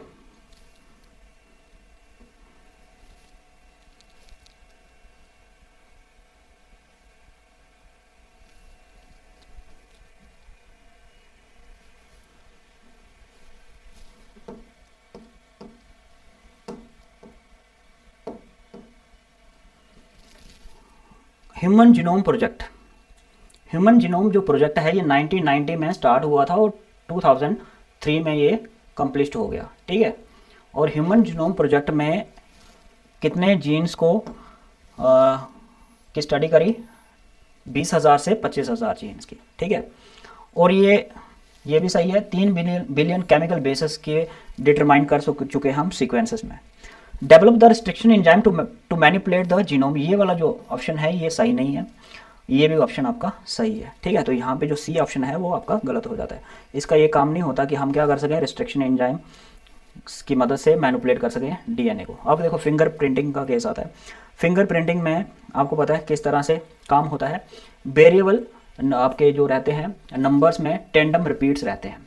हर एक ऑर्गेनिज्म जो है उसके डीएनए के अंदर क्या होते हैं, कुछ ऐसे नंबर्स होते हैं जैसे ACTG ACTG ACTG, वो रिपीट होते जाते हैं, ठीक है। और वही उसकी आइडेंटिटी होती है, और उसी को हम बोलते हैं वेरिएबल नंबर्स, ठीक है, वेरिएबल नंबर्स टेंडम रिपीट्स, ठीक है। और ये कभी मैच नहीं करते, मेरे जो VNTRs होंगे वो डिफरेंट होंगे, आपके VNTRs डिफरेंस होंगे, हर एक ऑर्गेनिजम्स के जो VNTRs हैं वो डिफरेंस होते हैं। हालांकि एक्सेप्शन रहती है ट्विंस में, लेकिन फिर भी VNTRs वहाँ पे भी आपके थोड़ा थोड़ा डिफरेंट रहते हैं। यही VNTRs जो हैं यूज़ करके हम क्या करते हैं, फॉरेंसिक साइंस हो गई या फिर अन्य जो हमारे मेथड्स हो गए जहाँ पे हमें ये पता लगाना होता है कि हमारी पेरेंटेज क्या है, कहाँ से हम आए हैं, या फॉरेंसिक में जब हम क्राइम सीन को डील कर रहे होते हैं तब फिंगर प्रिंटिंग का बहुत इंपॉर्टेंट रोल हो जाता है हमारे लिए, ठीक है। तो किसने डेवलप करा था, एलेक जेफरे ने डिस्कवर करा था इनको, ठीक है। कैरी मुलिस जो थे इन्होंने PCR टेक्निक है, बहुत ही फेमस टेक्निक है, पॉलीमरेज चेन रिएक्शन, उनको डिस्कवर करा था, ठीक है। जेम्स वाटसन ने तो वो अपना क्या बोलते हैं उसको, स्ट्रक्चर ऑफ DNA वो डिस्कवर करा था। डीएनए फिंगरप्रिंटिंग, फिर से क्वेश्चन आ गया, in DNA fingerprinting the probe used as, जो प्रोब जो होगा वो यूज किया जाता है रेडियो लेवल्ड VNTRs, यहाँ पे भी ऑप्शन आपका रहेगा रेडियो लेवल्ड VNTRs को यूज किया जाता है एज ए प्रोब में। ठीक है, जैसे यहाँ पे देख सकते हो। पहले आइसोलेशन, डीएनए को आइसोलेट किया जाता है, उसके बाद उसकी एक्सट्रैक्शन की जाती है रिस्ट्रिक्शन एंजाइम डाल के, और फिर इलेक्ट्रोफ्रोसेस की जाती है। ठीक है, जब इलेक्ट्रोफ्रोसेस से वो सेपरेट हो जाता है, उसके बाद हाइब्रिडाइजेशन, और हाइब्रिडाइजेशन के बाद उसकी एक्सरे के थ्रू उसकी डिटेक्शन की जाती है ऑटो रेडियोग्राफी के थ्रू, और फिर एनालाइज किया जाता है पैटर्न्स को, और फिर मैच किया जाता है। अगर मैच हो गया तो बढ़िया, नहीं तो गए काम से। ठीक है, टेलर्स एक्सपेरिमेंट क्या है? देखो, टेलर्स एक्सपेरिमेंट जैसे हमने देखा था, मिसल्सन और स्टाल्स ने सेमी कंजर्वेटिव मॉडल जो एक्सपेरिमेंट था उसको प्रूफ करा था, किस केसेस में? बैक्टीरिया के केसेस में। अगर हम यूकैरियोट्स की बात करते हैं तो यूकैरियोट्स में भी सेमी कंजर्वेटिव जो मॉडल सही है आपका डीएनए का, वो आपका किसने करा था? टेलर्स ने करा था। और किसके ऊपर? विसिया फाबा, एक प्लांट है, इसमें करा था। ठीक है, ये देख सकते हो, ये प्लांट है, और यहाँ पे आप ट्रिटियम थाइमिडीन्स को लेबल्ड करके करा था, जिसमें उनको दिखा था कि जो हाफ स्ट्रैंड था वो जो पेरेंट वाला है, और हाफ स्ट्रैंड जो है वो न्यूली सिंथेसाइज है।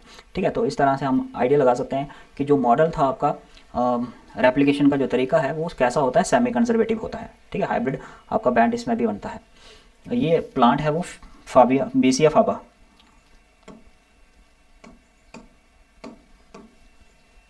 राइबोसोमल सब यूनिट्स की बात कर लें तो in eukaryotes the largest and smallest सब यूनिट ऑफ राइबोसोम्स। ठीक है, यूकैरियोट्स में, प्रोकैरियोट्स में। बहुत सारे बच्चे जो है ना इस क्वेश्चन को भी गलत करते हैं, क्योंकि वो देखते हैं कि अगर हमें पता है 70s है तो 70s कैसे बनाएंगे, वो कैलकुलेशन कर देते हैं मैथमेटिकल के थ्रू, 40 + 30 70 बन गया। अगर 80s है तो बनाएंगे 40 प्लस या 50 + 30 या फिर 40 + 40, क्योंकि वो कभी भी नहीं सोच सकते कुछ बच्चे कि आपका 40 + 60 जो है वो राइट आंसर होगा किस में? आपके 80s में।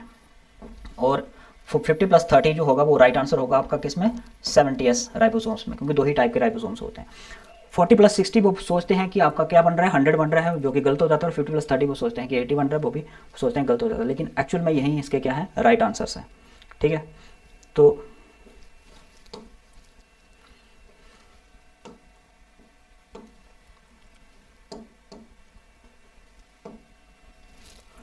यहाँ पे देख लो आप। ठीक है, प्रोकैरियोट राइबोसोम्स की बात करते हैं तो प्रोकैरियोट्स में आपका 70s राइबोसोम्स होता है, और इसके सब यूनिट्स भी होते हैं। जो 50s राइबोसोम्स होते हैं उसके सब यूनिट कौन कौन से हैं? 5s RNA, 30s 23s RNA और 34 प्रोटीन्स इसमें प्रेजेंट होते हैं। और 30s सब यूनिट्स में कौन कौन से होते हैं? 60s RNA और 21 इसमें प्रोटीन्स प्रेजेंट होते हैं। 80s की बात करते हैं तो 60 जो आपका S है उस सब यूनिट्स में 5s प्रेजेंट होता है, 5.2s प्रेजेंट होता है, और 28s जो है वो लार्जेस्ट यूनिट जो है वो प्रेजेंट रहता है विद 50 प्रोटीन्स के साथ। और अगर हम 40s सब यूनिट्स की बात करते हैं, जो स्मॉलेस्ट सब यूनिट है इसका, उसमें 18s RNA प्रेजेंट होता है विद 33 प्रोटीन्स के साथ। ठीक है, यूकैरियोट्स में आपको देखने को मिलता है 80s, और प्रोकैरियोट्स में आपको देखने को मिलता है 70s। यूकैरियोट्स के सेल की बात करते हैं तो क्लोरोप्लास्ट हो गया आपका, माइटोकॉन्ड्रिया हो गया आपका, उसमें भी आपको 70s टाइप का राइबोसोम्स देखने को मिलता है। ठीक है,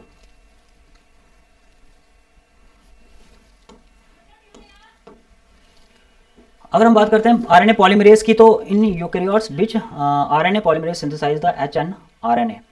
यूकैरियोट्स में देखोगे तो कौन सा आरएनए है, पॉलीमरेज है, जो सिंथेसाइज करता है हेटेरोन्यूक्लियर आरएनए। HNRNA क्या है? हेटेरोन्यूक्लियर आरएनए। ठीक है, तो जो आरएनए पॉलीमरेज सेकंड है, ठीक है, आरएनए पॉलीमरेज सेकंड है, वही रिस्पॉन्सिबल होता है आपका हेटेरोन्यूक्लियर आरएनए को सिंथेसाइज करने के लिए। जैसे मैंने पीछे डिस्कस करा था कि हेटेरोन्यूक्लियर आपका आरएनए वो आरएनए है जिसका अभी मॉडिफिकेशन नहीं हुआ है। एक बार इसका मॉडिफिकेशन हो जाता है तो मॉडिफिकेशन के बाद क्या बन जाता है आपका? ये मैच्योर mRNA बन जाता है। ठीक है, मैसेंजर आरएनए बन जाता है, याद रखना इस चीज़ को। ठीक है, और आरएनए पॉलीमरेज 1 और आरएनए पॉलीमरेज 3 भी रिस्पॉन्सिबल होते हैं ट्रांसक्रिप्शन के लिए। लेकिन ये किसकी ट्रांसक्रिप्शन करते हैं आपके? ये करते हैं आपके ट्रांसक्रिप्शन राइबोसोम्स की 1, और 3rd करता है आपका tRNA जो होगा उसकी ट्रांसक्रिप्शन करते हैं। ठीक है, सेंट्रल डोग्मा की बात करें तो सेंट्रल डोग्मा आपका क्या बोलता है कि डीएनए से आरएनए बनता है और आरएनए से आपका प्रोटीन बनता है। तो ये वाला जो सेकंड वाला है वो सही है। डीएनए से डीएनए भी बनता है, वो आता है आपका रेप्लिकेशन के थ्रू।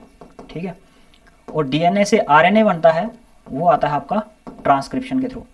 और आरएनए से प्रोटीन बनेगा, वो आएगा आपका ट्रांसलेशन के थ्रू। ठीक है, तो पूरा जो मॉलिक्यूलर बायोलॉजी है वो इन्हीं सेंट्रल डोग्मा के ऊपर ही डिपेंड है।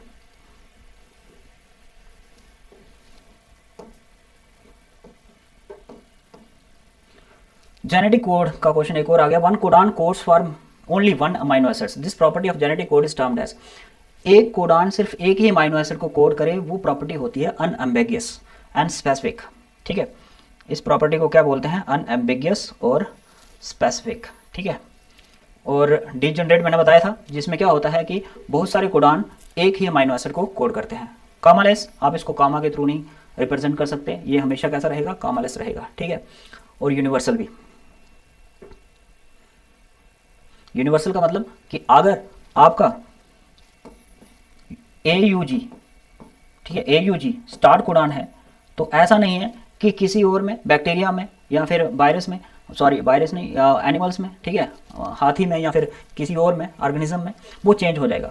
AUG है आपका, हमेशा आपका क्या रहेगा? स्टार्ट कोडान ही रहेगा, क्योंकि ये क्या है? आपका यूनिवर्सल है।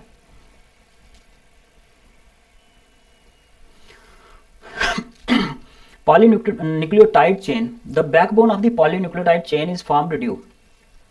जो पॉलीन्यूक्लियोटाइड जो चेन आती है आपके DNA के अंदर, वो किसकी वजह से आती है? देखो, शुगर एंड फास्फोर, जैसे मैंने फर्स्ट स्लाइड में आपको बताया था कि शुगर एंड फास्फोर जो है वो बैकबोन होते हैं DNA के।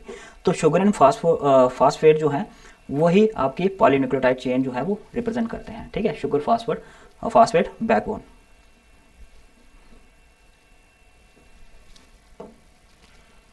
स्प्लाइसोसोम की बात करते हैं। देखो, स्प्लाइसोसोम जब हम पोस्ट ट्रांसक्रिप्शन मॉडिफिकेशन की बात करते हैं, उसमें हमने बात की थी कि 5 प्राइम पे कैपिंग करनी है, 3 प्राइम पे आपको पॉली ए टेल लगानी है, और बीच में इंटरॉन्स हैं, इंटरॉन्स को भी निकालना है बाहर। तो इंटरॉन्स को निकालने के लिए हमारे पास क्या होते हैं? स्प्लाइसोसोम्स होते हैं। ये स्प्लाइसोसोम्स करते क्या हैं? ये इंटरॉन्स को बाहर फेंक देते हैं निकाल के। ठीक है, रिमूव्स द एक्सॉन, नहीं एक्सॉन तो चाहिए क्योंकि कोडिंग रीजन है। रिमूव द इंटरॉन्स, हाँ, second option is right answer.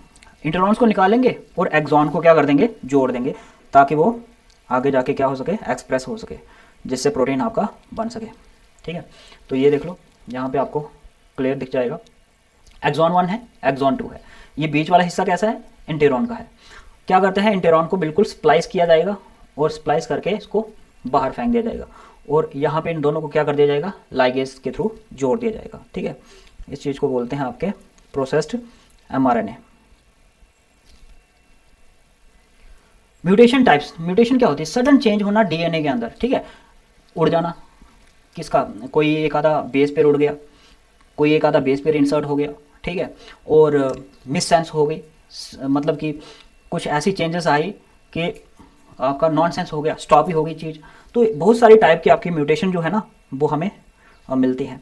Frame shift mutation, हमने पीछे एग्जांपल देखी थी फ्रेम शिफ्ट की, जब हम सॉल्व कर रहे थे मैथमेटिकल क्वेश्चन, जिसमें इंसर्शन या डिलीशन आपका होता है। अगर इंसर्शन होता है एक बेस पेयर का, उससे आने वाले जितने भी आपके कोडान होंगे, उनका सीक्वेंस क्या हो जाएगा? चेंज हो जाएगा। तो जो पहले ट्रिप्टोफान को रिप्रेजेंट कर रहा था, मे बी वो आप क्या हो? एलानिन को रिप्रेजेंट करे, तो वो बिल्कुल चेंज हो जाएगा। वो होते हैं frame shift mutation.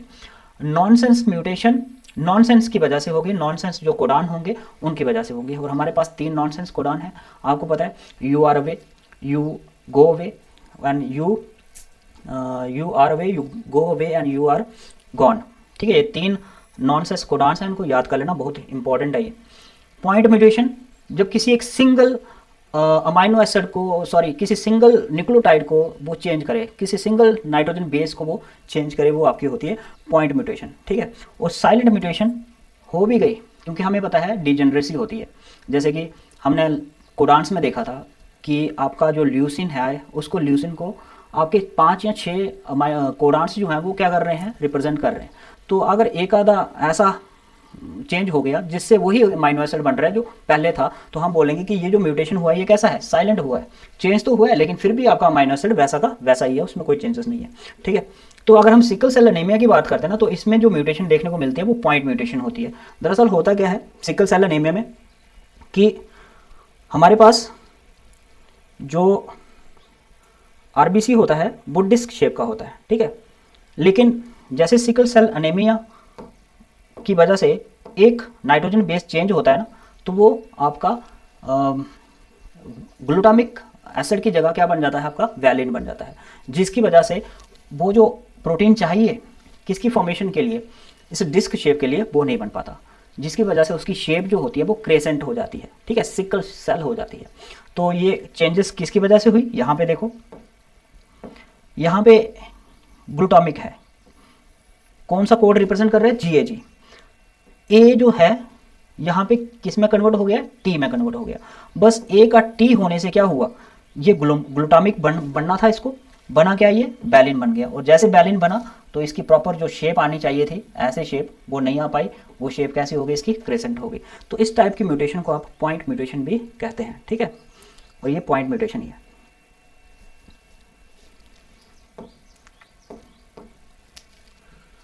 Transforming principle of अवेरी, McLeod और मैकार्टी।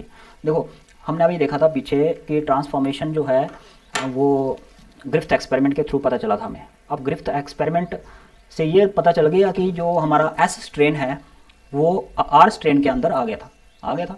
तभी आर स्ट्रेन जब हमने इनोकुलेट किया उसके अंदर, इंजेक्शन के थ्रू हमने जब डाला माउस के अंदर, तो माउस मर गया था, ठीक है ना। जब हमने हीट किल्ड और आर स्ट्रेन दोनों इकट्ठा करके डाला था माउस पर, माउस मर गया था। अब इसी चीज़ को आगे लीड किया था 1944 में किसने किया था, 3 साइंटिस्ट थे, ठीक है। उसी एक्सपेरिमेंट को आगे लेके गए थे मैक्लियोड, अवेरी और मैकार्टी, ठीक है। 1944 की बात है ये, ठीक है। और उनको क्या पता चला कि जो ट्रांसफॉर्म हुई थी चीज़ वो क्या थी, क्या वो RNA था ना, क्या वो प्रोटीन था ना, पॉलीसैकेराइड था ना, वो क्या था, हमारा DNA था, ठीक है। और ये एक्सपेरिमेंट कैसे किया था उन्होंने प्रोटीनेज, DNAs और आपके जो पॉलीसैकेराइड्स, जो ग्लूकोज यानी कि पॉलीसैकेराइड शुगर को तोड़ने में, प्रोटीन को तोड़ने में, और न्यूक्लियस जो है उसको तोड़ने में जो एंजाइम रिस्पॉन्सिबल होते हैं वही एंजाइम डाले थे। तो सबसे पहले उन्होंने क्या किया, प्रोटीनेज डाले, ठीक है। जैसे प्रोटीनेज डाले तो प्रोटीनेज डालने के बाद उन्होंने सोचा होगा कि अगर प्रोटीन ही आगे अगर ट्रांसफॉर्म हुआ है तो हम जब प्रोटीन डाल देंगे तो वो जो प्रोटीन एस स्ट्रेन बनाता है तो वो बनाएगा नहीं, और जब एस स्ट्रेन बनेगा नहीं तो वो चूहा हमारा मरेगा नहीं। लेकिन यहाँ पे हमने देखा कि एस स्ट्रेन जो था वो बन गया था, और जो चूहा था हमारा वो क्या हो गया था, किल्ड हो गया था, मर गया था इस स्ट्रेन में, ठीक है।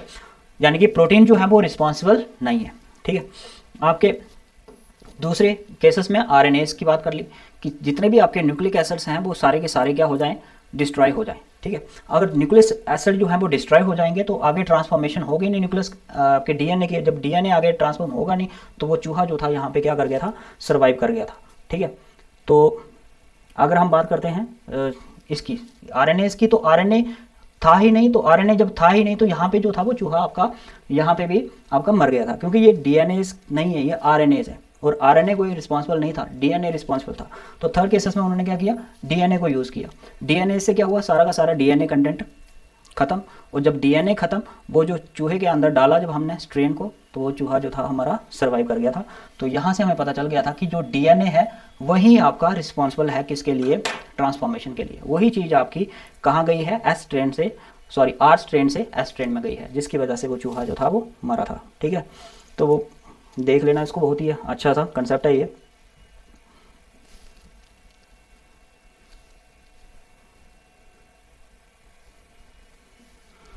सीक्वेंस एनालिसिस मैथ अगर हम करते हैं इसको, देखो इसको क्या है, double the standard of DNA। If double standard DNA has 100 base pair, total base pair कितने हैं, 100, टोटल बेस पेयर हैं 100, ठीक है। कंटेंट 40 एडेनिन, 40 जो है वो उसमें एडेनिन है, ठीक है। अब 14 एडेनिन होंगे तो एडेनिन किसके साथ पेयर करते हैं, पेयर बनाना है ना, तो थायमिन के साथ, तो 40 ही आपके क्या होंगे, थायमिन होंगे, ठीक है। और पीछे जो बचे 60 आपके ग्वानिन होंगे, और 60 ही आपके क्या होंगे, आपके साइटोसिन होंगे, ठीक है। तो 40 को 2 से मल्टीप्लाई करो, क्यों 2 से, क्योंकि इसके अंदर जो डबल बॉन्ड होती है A और T के अंदर, तो 80 आ गए। और 60 को 3 से मल्टीप्लाई करो, क्यों 3 से मल्टीप्लाई करो, क्योंकि G और C के बीच में ट्रिपल बॉन्ड होती है, तो 180 आ गए। अगर इसको सॉल्व करोगे तो कितना आएगा, 260, तो 260 इसका क्या आ जाएगा, आंसर आ जाएगा।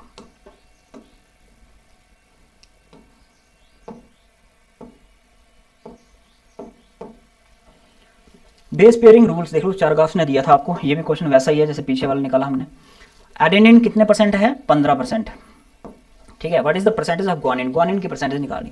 अगर एडेनिन 15% है तो एडेनिन के साथ पेयरिंग होती है किसकी, आपकी थायमिन की, तो वो भी कितना होगा आपका, 15% ही होगा, ये भी आपका 15% है। टोटल कितना हो गया, 30%, ठीक है। पीछे कितना बचा 60%। 60% में से ग्वानिन कितना होगा 30%, और साइटोसिन कितना होगा 30%। ठीक है, पूछा गया है ग्वानिन कितना होगा 30%। आई बात समझ में।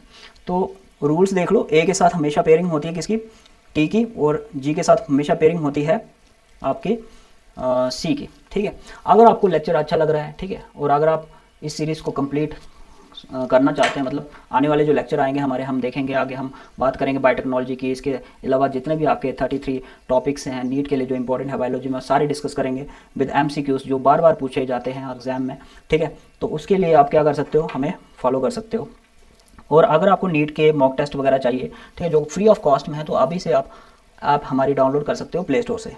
ठीक है, वहाँ पे आपको मॉक टेस्ट वगैरह सब कुछ मिल जाएगा, सोल्यूशन मिल जाएंगे आपको एनसीईआरटी के। और अगर इस लेक्चर की आपको पीडीएफ चाहिए तो आप हमारा टेलीग्राम चैनल भी ज्वाइन कर सकते हो @ST क्लासेस, वहाँ पे यूज़र नेम सर्च करके।